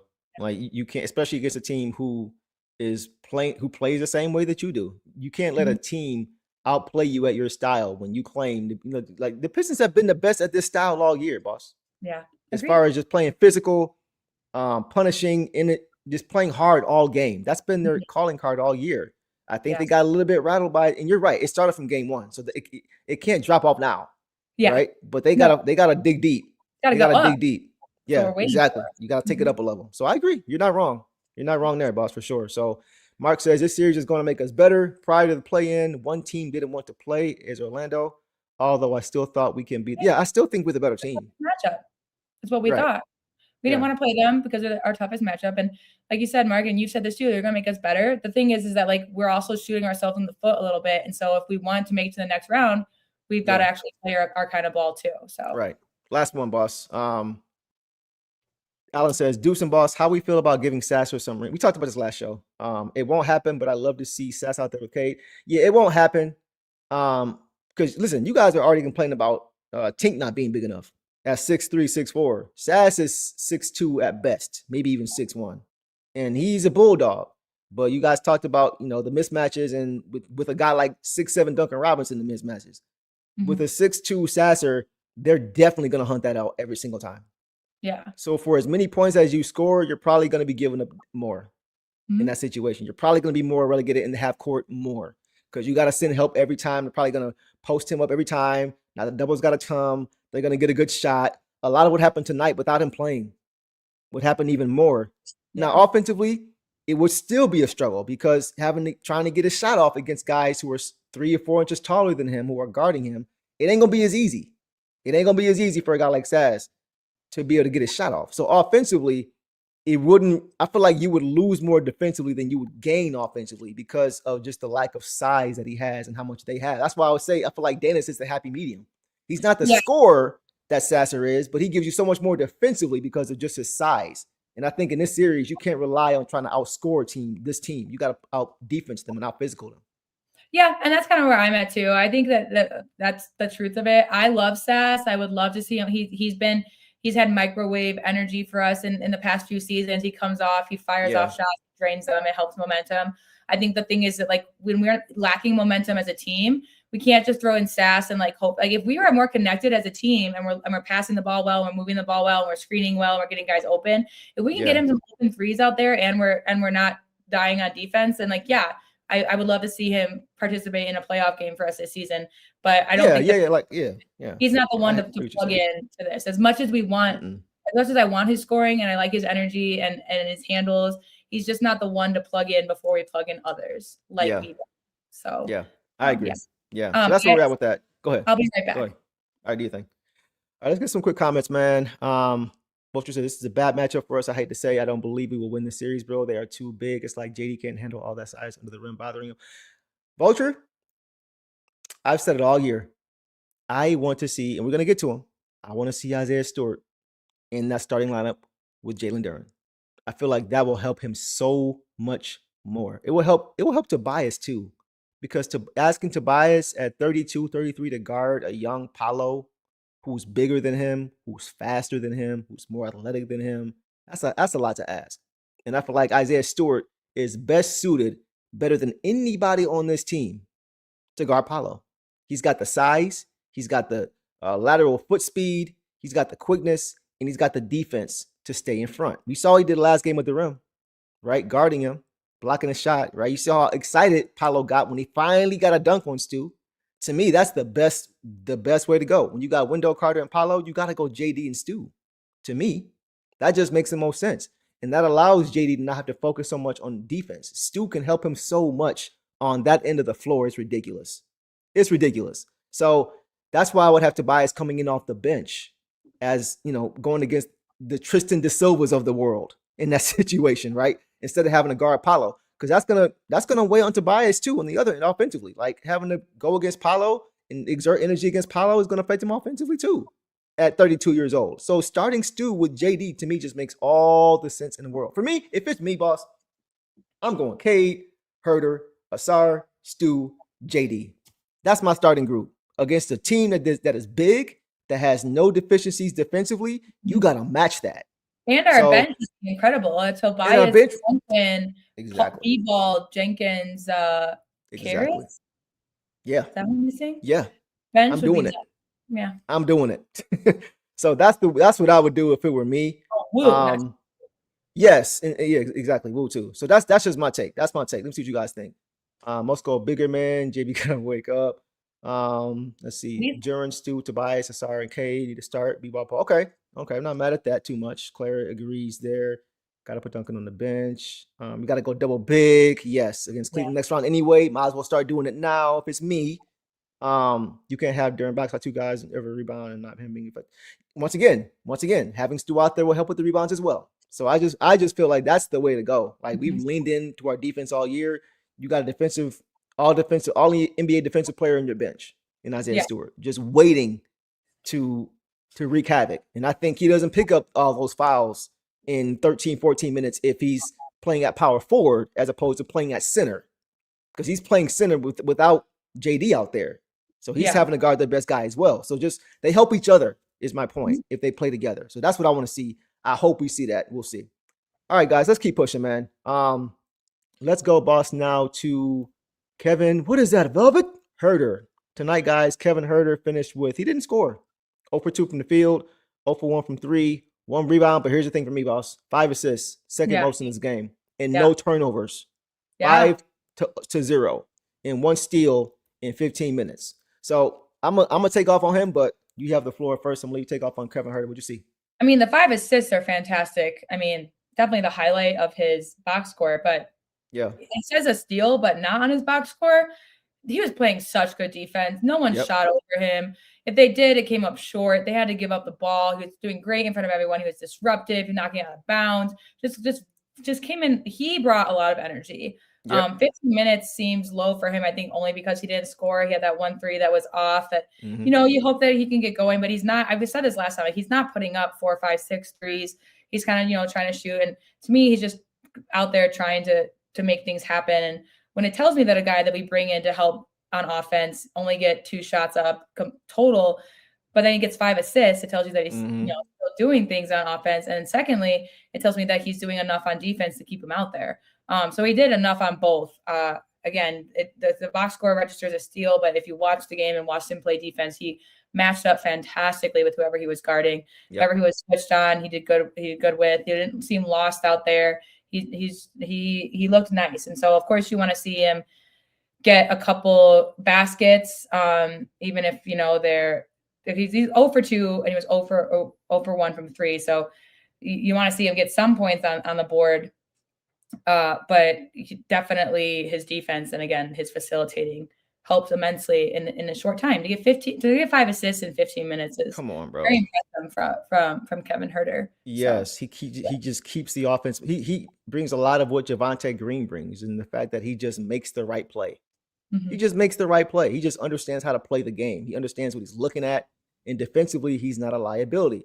And I've said it before, guys. Like he didn't score in this game, but Mike, I think about when he played with the starters. Mike, I keep going back to that. Think about those 2 games when Duncan was out, and that's when I was that was when my antennas were up. Like, bro, how would he look with this group full time?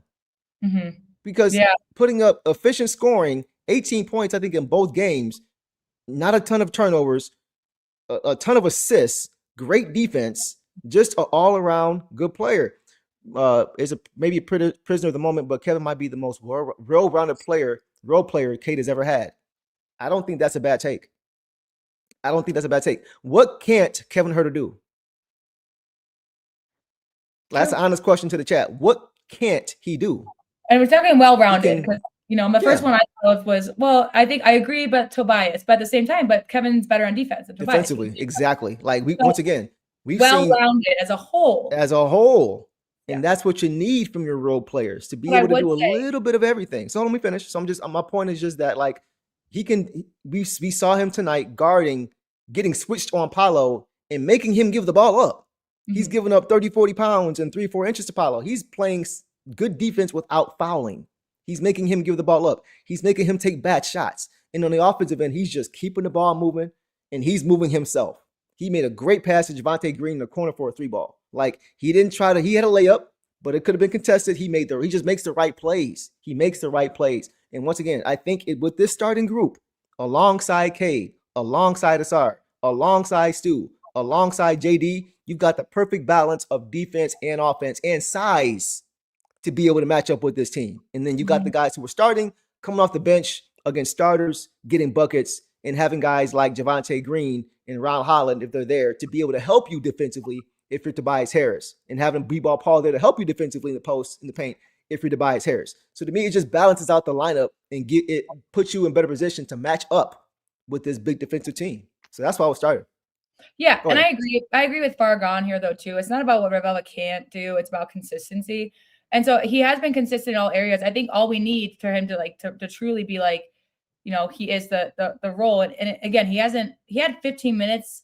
So I think 15 minutes and only 2 shots isn't good enough for me. I just need to see him put some more points on the board, no matter how he gets it. And I think that's when we can call it like, yes, as he is. Because I agree with a couple other people too, right here. I'll now bring that one back up. I like Huerter. What up, bro? I'm not making a fuss about a guy who does enough. He doesn't do enough to tilt the game just enough. So I think he does exactly. I think he would help push us even more. We can give him all his praise because I think it's just the surprise of what he's been able to do in such a short time with this team has been really incredible. But he needs to put points on the board with this. Yeah, but he did in assists. He did help put points on the board with facilitating for sure. But I need him, you know, if you're gonna go 0 for 1 from 3, like I just need, but that's not even almost always on him. It's about the plays we're making, the screens he can get. It's little things personnel. Like that. So exactly. So I'm excited for Kevin Huerter, but I do agree. I just need like just a bucket or two and find your own. I think someone said what he can't do is dribble and find his own shot. I think he can. We just haven't seen it a lot. He definitely dribble. He's not the best at it, but he can. We've seen him get his own last game. We saw him go to a step back off the dribble. Yeah, on his own. So he can do it. A catch and shoot guy for us right now. He moves really well off the ball and he does catch it. And then he'll sometimes he'll dribble it in a little bit, get it in the mid range. Sometimes he'll shoot that. So I agree, but I think it's just just finding a way to get the basket. But I'm happy with. Now that I'm talking about, I'd say he doesn't get points on the board, but he did. He helped 5 other guys get points on the board, and that was. I just think it's hard to judge him when he has not played with the starters. Like it's hard to say. It's hard to say what he won't do when you haven't seen him do it yet. He did play with the starters a lot tonight, though. Huh? He did play a good amount with the starters tonight. Not a ton, but I'm talking about starting the game. I'm talking about consistent reps with the same guys like Duncan has had all year. Like we've talked about it. I think if Huerter had been here from the beginning of the season, it ain't no question who'd be starting to. It'd be Kevin Huerter. So, and I think in the short minutes he's shown, you can still do it because he's shown that he can kind of get in where he fits in anywhere. Yeah. A lot like Javonte Green. He can just fit. He can just find a way to fit. Huerter will score. He did it. That's what he did when he started those 2 games this season, guys. Go back to those games. Check those games out. Take those box scores out when Duncan Robinson was out. Yeah. Look at Kevin Huerter's numbers. True. Look at how he played in the court. Look at him on both sides of the court. Look at his stocks. Look at his assists. Look at his ratio, assist turnover. Look at everything he was doing in those games. That's what I'm saying. You can't judge him and say he won't be a good starter based off what he's doing with reserves. It's personnel too. So you got to give him that opportunity. And I think now is a perfect time. That's just me. That's just me. So we'll leave it there, guys. I can go on all night. Y'all know I'm a big fan of Kevin Huerter. He's made a believer out of me. And I hope he gets more opportunity. I hope he gets a chance to eventually start with those guys. So we'll see. We'll leave it there. I'm not saying he's an all-star. I'm just saying for what we need and who we want to be defensively, as far as having size and athleticism and quickness and being able to switch and guard guys, to me, he's the best option. He may not be the offensive punch, the ball handler that a Daniss Jenkins is, but I think you should have Daniss coming off the bench anyway more if you can. So that way when Cade sits down, you got a fresh point guard coming in, your only other point guard on this team coming in to run that unit. But I think if you want to play Daniss some with Cade, cool. But to me, the biggest change I would make is having Huerter start the game with Cade, letting him play make a little bit, which he's shown he can do. 5 assists, no turnovers. Yeah. Right. So to me, that's the way to go. So we'll see. We'll see what happens, boss. I'll leave it there. And I agree with this, but Mike, I agree. I'm not saying he's even the shooter that Duncan Robinson is. But once again, Duncan Robinson is best where? In the half court. Where do we not want to be relegated to? The half court. If Tobias is going off, it means he's in the half court. If Duncan is going off more times than not, it's off of half-court sets. Mhm. Huerter can get you out in transition because he can turn teams over. He can get out and run. And so you don't need him to shoot 40% because the way he's scoring is how we want to score, which is defense to offense, something Duncan really doesn't give us a lot of. So on both sides of the ball, starting with the defense is why I would go Kevin Huerter. But you're not wrong about the shooting percentage. But you kind of see what I'm saying. All right, guys, we'll leave it there. Boss, let's go now to Caris LeVert in this game, guys. Caris LeVert didn't play a lot in this game. He finished with 2 points on 1-for-1 overall, 1 board, 1 turnover in 4 minutes, boss. Incomplete for me. Like we didn't see a lot of Caris LeVert in this game. What'd you see from him? Yeah, I mean, he hit a nice layup. He was 1-for-1 from that. He had 1 turnover. He almost dribbled himself out. He also had, I guess he didn't have assist. He saved an almost turnover too. He did. But he even Eric mentioned it in there. He would have been nice to come in a little bit later just to help get Cade off ball a little bit more.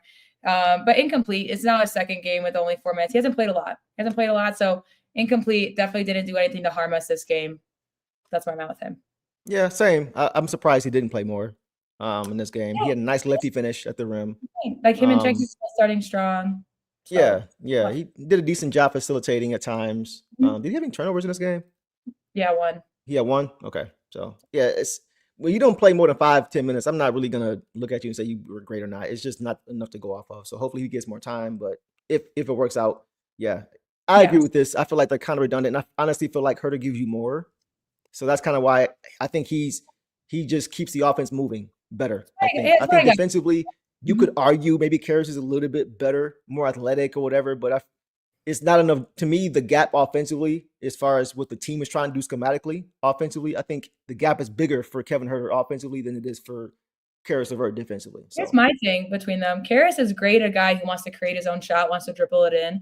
The Magic don't really have a guy like that. They like to move the ball. Huerter's better at staying in front and staying big and forcing his guy. For sure. And this too. I trust him. I trust Huerter with the ball more than I trust Caris with the ball. I mean, 5 assists, 0 turnovers. That's telling in itself right there. So, and turnovers was a big part of why we lost this game. So when you got a guy like Huerter not doing that at all, 24 points on turnovers, that's disgusting. Yeah, that's crazy. All right, we'll leave it there on Caris, boss. Let's move on now to Javonte Green and Javonte Savage. Can you woo in this game, guys? Javonte Green finished with 6 points on 2 for 6 shooting overall, 2 of 6 from all his shots were threes, 1 board, 1 assist, 2 turnovers, and a steal in 22 minutes. He played 23 minutes last game, boss, with 2 points. Tonight he had 22 minutes with 6 points. What'd you see tonight from Savage Woo? Yeah, despite 2 minutes, he got a little bit more scoring out there. His defense was on the box score last game. I think he had like 1 and 3, 1 steal, 3 blocks. Like it was a little bit more like in your face defense, but he still played great defense out there, in my opinion. I think that they were trying to get him. There were a couple times early that I was like, Woo isn't out there for our offense. Like, yeah, we can get him the ball in the 3, but there were a couple times where a couple possessions too close together where he was the one that we went to for our offense. And later on in the game, he did sink down some threes that, again, helped keep us in it, get us back into it. Huge. I feel like he does the best under pressure, and I'm not mad at him taking 2 for 6. But again, he didn't even really he scored more than last game, played about the same minutes. The defense, at least on the box score, it was a little bit more lackluster this game than last game. But I'm happy with this. I think that was the adjustment. He only played 4 minutes in the first game, and the adjustment to have Woo come off be one of the main guys off the bench. Woo is in our bench rotation. That's the adjustment, and that's what we said. So that's it. And I think that even he's going to be a little bit frustrated with some of his. He had 0 fouls. I always have to point that out too. Foul heavy game, 23 minutes fouls, and again, it just shows you the kind of defense he plays.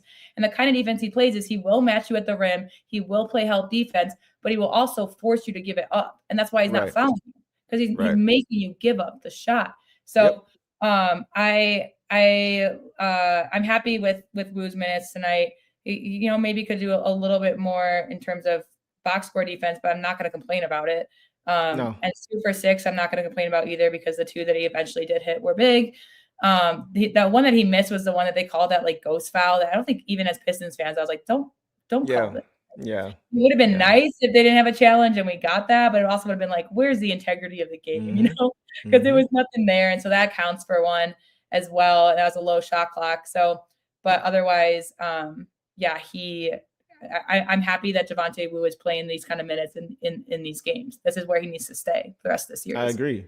And I agree with Michael here. He says 2 Wu turnovers is too many based on how he plays. Yeah, like he is a player with a very defined role. Mhm. Right? He's a guy who does all the little things for you, especially defensively. Offensively, you want him out in transition and you want him spotting up and knocking down threes. You don't want him having to, put the ball on the floor and reload. Like, you don't want him trying to play make and get into the paint. That's when he, especially against a handsy defense like the Magic, that's not what you want him doing. You want him being able to spot up, knock down threes in transition, or be able to turn his own defense into offense, or being a mover without the basketball. And once again, he's not going to have a great game when you have 12 fast break points. Right. Because that does not fit his style of play. It does not fit Ron Holland's style of play. Like, guys who help us turn defense into offense, they're not going to be that effective in the half court. It's just not their games. That's why we need to be able to get out in transition. We got to get turnovers. And that's why I think, especially the starting group, setting that tone will help that a little bit more. But yeah, with him putting the ball on the floor, that kind of stuff, that's not what you want him doing. It was a few times we were watching live. I'm like, boss, it's about to be a turnover. And then he turned it over because that's not his game. You don't want him doing that kind of stuff. So it's like, I would like to see a better than 2 for 6. That's like 33%. I want to see better than that. But the shooting is not always going to be there every game. So once again, I want to see him being able to continue to do what he does best. And the team as a whole being able to do what they do best, which is turning defense into offense. That's when he is at his absolute best. And it wasn't the case tonight because the team as a whole just couldn't get stops enough. They couldn't get stops. I mean, you can't get stops. Now you're asking guys like Javonte Green, Ron Holland, when he plays, trying to get to the rim and turning the ball over, or, getting tunnel vision, and they're not comfortable in the half court as opposed to being in transition. Yeah. So I think that's a big part of why that happened, Mike, but you are not wrong in your thought process. Go ahead, boss. Yep. That's just all. And, Wu is a big reason why he fits our game of getting the ball into transition because of his defense. So he was solid out there in areas. And again, even though, last game was the better game with a high defensive box score. Now it's a little bit more equal, but I'm not taking him, I'm keeping him at 23 minutes a game. Absolutely. Yeah, I am too. And I'm just hoping that we're able to get to our style. It's not his fault entirely. We couldn't get out in transition. So I'm not really going to blame him when we're not being able to get opportunities in transition. Like, if he's in the half court, he's out of position doing things he shouldn't be doing if he's not shooting the ball. So I'm not going to get on him, but he turned it over in half court. Well, that's why you getting the ball in half court. Yeah. You know what I'm saying? So I'll leave it there on him. I thought he played solid in this game. Just his activity, like we always talk about, boss, playing passing lanes, being handsy, getting strips, trying to encourage us, trying to create pace, trying to get out in transition. One time I think he bobbled the ball in transition, and that was one of his 2 turnovers. So you don't want to see that. Yeah. But that's not the norm for him. He's usually turning it over when he's out of his depth offensively, and you don't want to see that with him. So I'll leave it there with him though. But like you, boss, I am definitely keeping him above 20 minutes per game. You don't play every game. You don't become the only Pistons player to play every single game and then get relegated to the bench in the playoffs. Absolutely. That's the reason he's playing. So he's going to continue to play. So we'll leave it there for him. Boss, anything else on him? You good? Nope, that's all. Okay. Guys, let's go to Isaiah Stewart in this game. Isaiah Stewart, guys, Dog Pound Sr. finished with 3 points on 1 for 3 shooting overall, 1 for 2 from the line, 3 boards, and a block in 12 minutes for Stu. So what did you see tonight from Dog Pound Sr.? He split his free throws, got a couple baskets, 1 of 3. So I'm not going to go at him for this offense. His defense was there. He had a block. We love to see that. We know we can do more. Lower minutes, he got into foul trouble. He was pretty heated, emotional. But again, I would rather see that kind of passion on the court than see whatever going with JD. Of course, Agreed. at JD, I think it's still producing a little bit more than Stu, but Stu is definitely firing them up. He's keeping them in it. I think the thing with Stu right now is that he is matching the Magic's physicality, but his reputation doesn't bode well for that. He needs to be a little bit more cautious. And if Goga is grabbing him, then make it obvious to the refs that Goga is grabbing you, bro. Play the Magic game. Like if Goga's grabbing you, it's getting under your skin. The way you get under their skin is by staying calm and having them force a turnover on a foul call. Like, and the halftime came at the right time. I wanted to see him earlier in the second half, even though JD was starting to pop off a bit.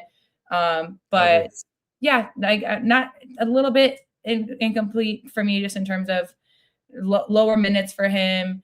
He was, still grabbed some boards and still, I mean, it's kind of crazy that B-Ball played 5 minutes less than him and grabbed more boards and had more points. That's nuts. But again, like, we know Stu's presence alone, Suggs had to turn around, at the rim again. And he got a block. Like, Stu is going to do Stu things. So I'm sure that he isn't necessarily content with his show up and show out tonight. So I expect a really big game next game, just like he was interviewed after game 1 and he had a big game last game. I expect that again with him. And he just has to, I think next game we're going to see the kind of Stu that does walk away from it, makes the magic, makes the magic talk, makes the magic get the technique, all that stuff.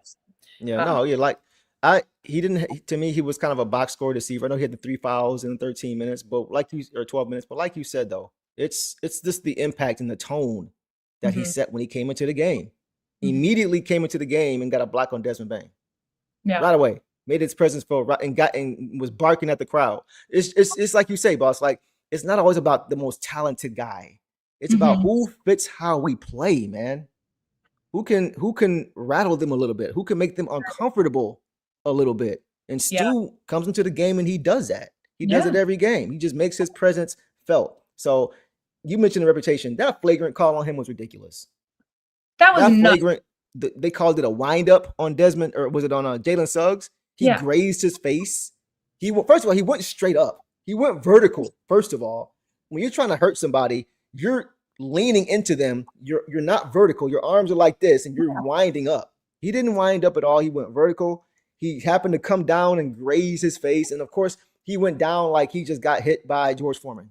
Like it was insane, bro. Like I hate that kind of stuff. Physical sport, and I just really want to answer this too. From Marvin, can we win like that though? Stu's attitude, it was nothing to do with why we lost. Nothing. Not one single thing of Isaiah Stewart was the reason that we lost. Like the flagrant foul gave them, extra possession, extra free throw, but like so did Ausar's, and Ausar pulled out. Like we can win like that. We have won like that. We can win like that. So and again, I prefer it to whatever is going on with JD's approach. The approach, it's energizing. It's energizing. So it's galvanizing. Like it demands the rest of your teammates to bring that same energy when you're going hard like that. So it's a terrible call, Claire. Terrible. Definitely reputation for sure. He has to be careful because he did everything. He pushed it to as far as he could without getting ejected. He had a flagrant one and he had a T. Because anything else outside of a common foul. A double tech also. I just want to say it was a double tech. It was double tech, yeah. But I salute him for keeping it in check, for not because I think Stu from previous years might have got tossed. So I want to give him credit for keeping it in check for sure. I just hope I'm sure he is. He's aware. Because listen, man, when you play the same team over and over again, you get tired of seeing the same guys over and over again. You get tired of seeing their faces. You get tired of hearing their voice. You get tired of them breathing on you. You get tired of them.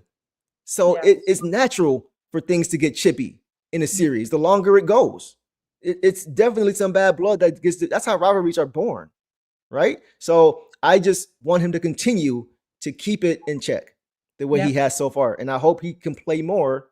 And once again, boss, he'd be much better suited to play as the 4 starting next alongside JD than as the backup 5 with a smaller guy playing the 4. So that's all I want to see. That's all I want to see, man. Yeah. Anything else you got on that? Nope, that's all. And I think that he comes back, and this was like his most emotional output yet, but I think that he has a big game for us. Absolutely. Yeah, 100%. Hopefully he gets more minutes. So we'll leave it there, guys. Let's go now to our last guy for the night, boss. And that is B-Ball Paul, who got some bump for the first time in the series. He had 4 points on 2 of 3 shooting, 5 boards in 7 minutes. So it's close to incomplete for me. You know how it is. 5 to 10 minutes you only play, it's kind of incomplete. But what did you see tonight in limited minutes albeit from B-Ball Paul in this game. Yeah, I'll say he didn't have a turnover. I always, that was what we always talk about a little bit. He tends to get one, but he came in right away and scored. He had 3 fouls, but this is why I want our bigs to be utilized. All of our bigs had 3 fouls this game. Jalen Duren fouled out, but he had left first half with 3. But B-Ball Paul's, the momentum that he brought when he came in helped us in that third, not get too crazy. They brought in B-Ball and then nothing really changed. Magic were just hitting their shots. It changed on the offensive end. He was there. He grabbed boards again, 5 boards. That's the most off the bench in 7 minutes. That's crazy. So he was definitely a factor. And I think that we, I hope that, like you said it, when he did go back out, I hope that this does warrant him more minutes. I don't care if they get into foul trouble with how deep we are in that position anyways. But yeah, I loved what I saw. B-Ball, he came in and he wasn't a cone. He wasn't a cone. Nah, it's just kind of crazy that Jalen Duren played 20 more minutes in him and only had 4 more points and 4 more rebounds. That's kind of been a theme at times this year for us too. Yeah, he's coming and played. So he's just very good. I think some guys just don't really know how to. His footwork is good. He can crash the boards. He doesn't need to stand there and wait for it to fall. He's strong. So I was happy to see B-Ball out there for 7 minutes. I think it was a solid 7 minutes. Just, of course, you don't want to see him get into foul trouble too much, but he was just trying to match the physicality, try to go in there and set the tone. And so I think, I think that he can, again, he's at least in these 7 minutes showed that he can be useful. He definitely didn't, but he can't be. And so that's what I appreciate from him. And then too, we always talk about, when guys miss time or, when guys don't play, say they go up with a little neck injury, sometimes it takes a minute to get back into your rhythm, to get back up to game speed. We got to remember, Mike made a good point, yes, but he hasn't played the first 2 games, bro. He coming in cold in the second half. Yeah. Having not played at all. You know what I'm saying? So his timing is going to be a touch off. Those blocks, maybe fouls, because his timing, it doesn't take, for those who played, it doesn't take much for you to get thrown off your rhythm. Missing a couple games can do that. Yeah. It can do that. So we've seen when he's gotten consistent run this season, when he started, as you talked about, in those, like with Kevin Huerter, in those small sample sizes of B-Ball Paul starting, he's gone off. So I'm going to give him a pass on the fouls because this is his first time playing all series.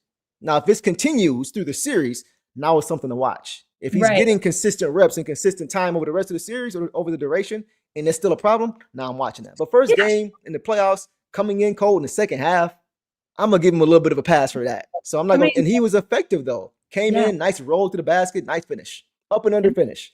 First play. So it's just he's not going to be perfect. But you definitely, just like Stu, you felt that extra bump, that extra spark, that extra impact of just being on the floor. That was missing tonight. So I hope he gets more minutes going forward. I hope I was screaming all game, play him more. Every game going forward is pretty much at game 7. I'm down. You have to. You got to make adjustments in the playoffs. This is the time to make the adjustments, bro, for sure. Neo, the one says, Deuce, remember the 0-3? We talked about this earlier, bro. When T-Mac was dominating Michael Curry, who I love. Michael Curry was older. He's about to retire. He could not. That was a matchup nightmare, having to guard Tracy McGrady, who was averaging 30 points that season, right? But they went to Tayshaun Prince. Very little used Tayshaun Prince, who was a rookie, hadn't played all year, hadn't even gotten a playoff cut. He still had his hairline all looking all crazy. He didn't think he was going to play in that series, right? But he came in and was a huge impact. That 35 he was averaging, T-Mac, dropped to 25 for the rest of the series. Yeah. So it's just you have to make adjustments in the playoffs when they're that glaring. When they're that glaring, you've had a big enough sample size over 3 games now to see what works and what doesn't. Now it's adjustment time. And we're down 1-2 as well. So it's not panic time, but it's urgency time. And I think one of the things you do is you insert Paul Reed into this lineup and get him more minutes by way of Isaiah Stewart starting and forcing Paul Reed into that lineup. So that's where I'm at with Paul Reed. Yeah. You got anything else on him, boss? That's all I got. Nope, that's all I've got, guys.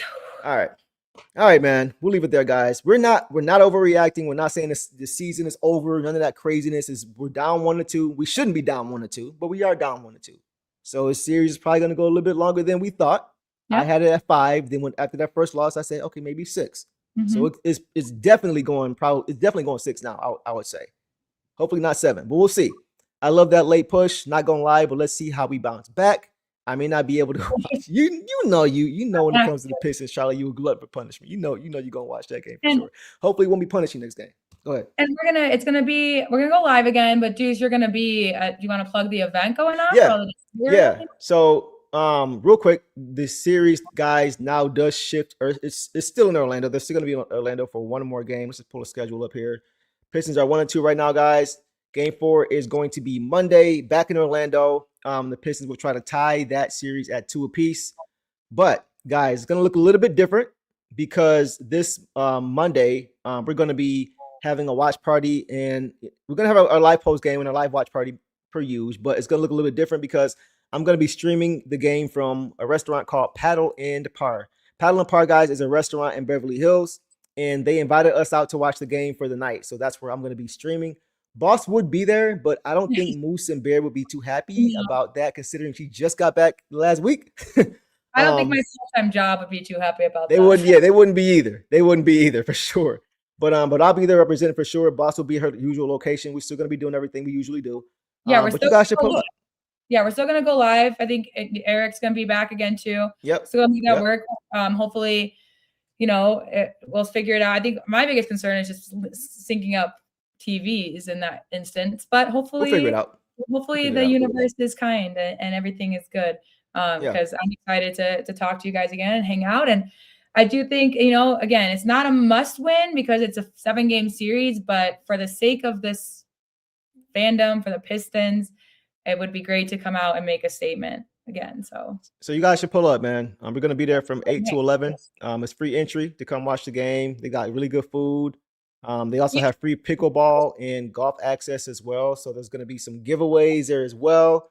So make sure you guys pull up, man. I'm going to be joined by some other Pistons creators like PL Official, Brian Matty, Jordan Detroit, Speak Easy, Donnie LB, Detroit Foodie, and C Loud Travel, who actually put this event together for us. Shout out to Chris.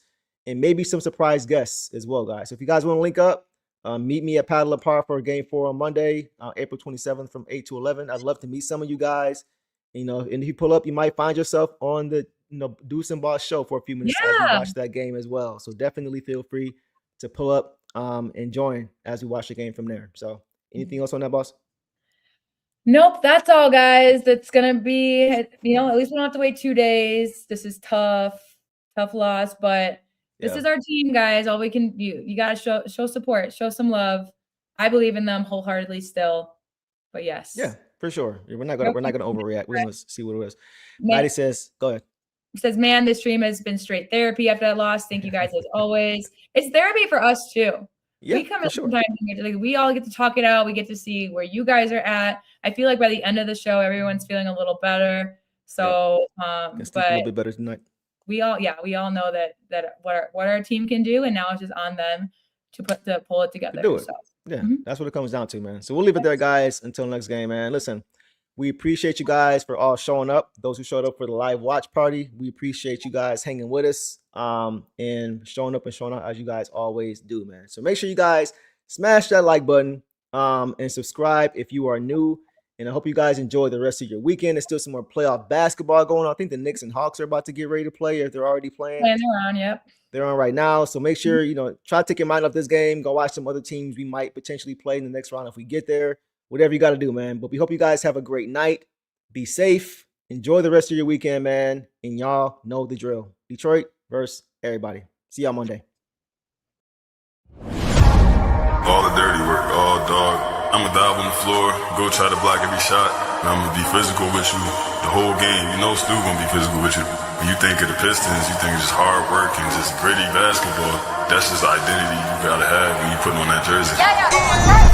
I'm not your average breed of canine. Not a good dog, I'm bad boy for life. I set the tone, don't care about no tick. Let it be known, I get my respect. Come in the lane and see I don't bluff. If you retaliate, that's on ya. Talking pundits, I hear you're ashamed. Talking that chop, you must want this way. Tryna tell ya, if the dog palm, mess around, find out, Tryna tell ya, if the dog palm, mess around, find out,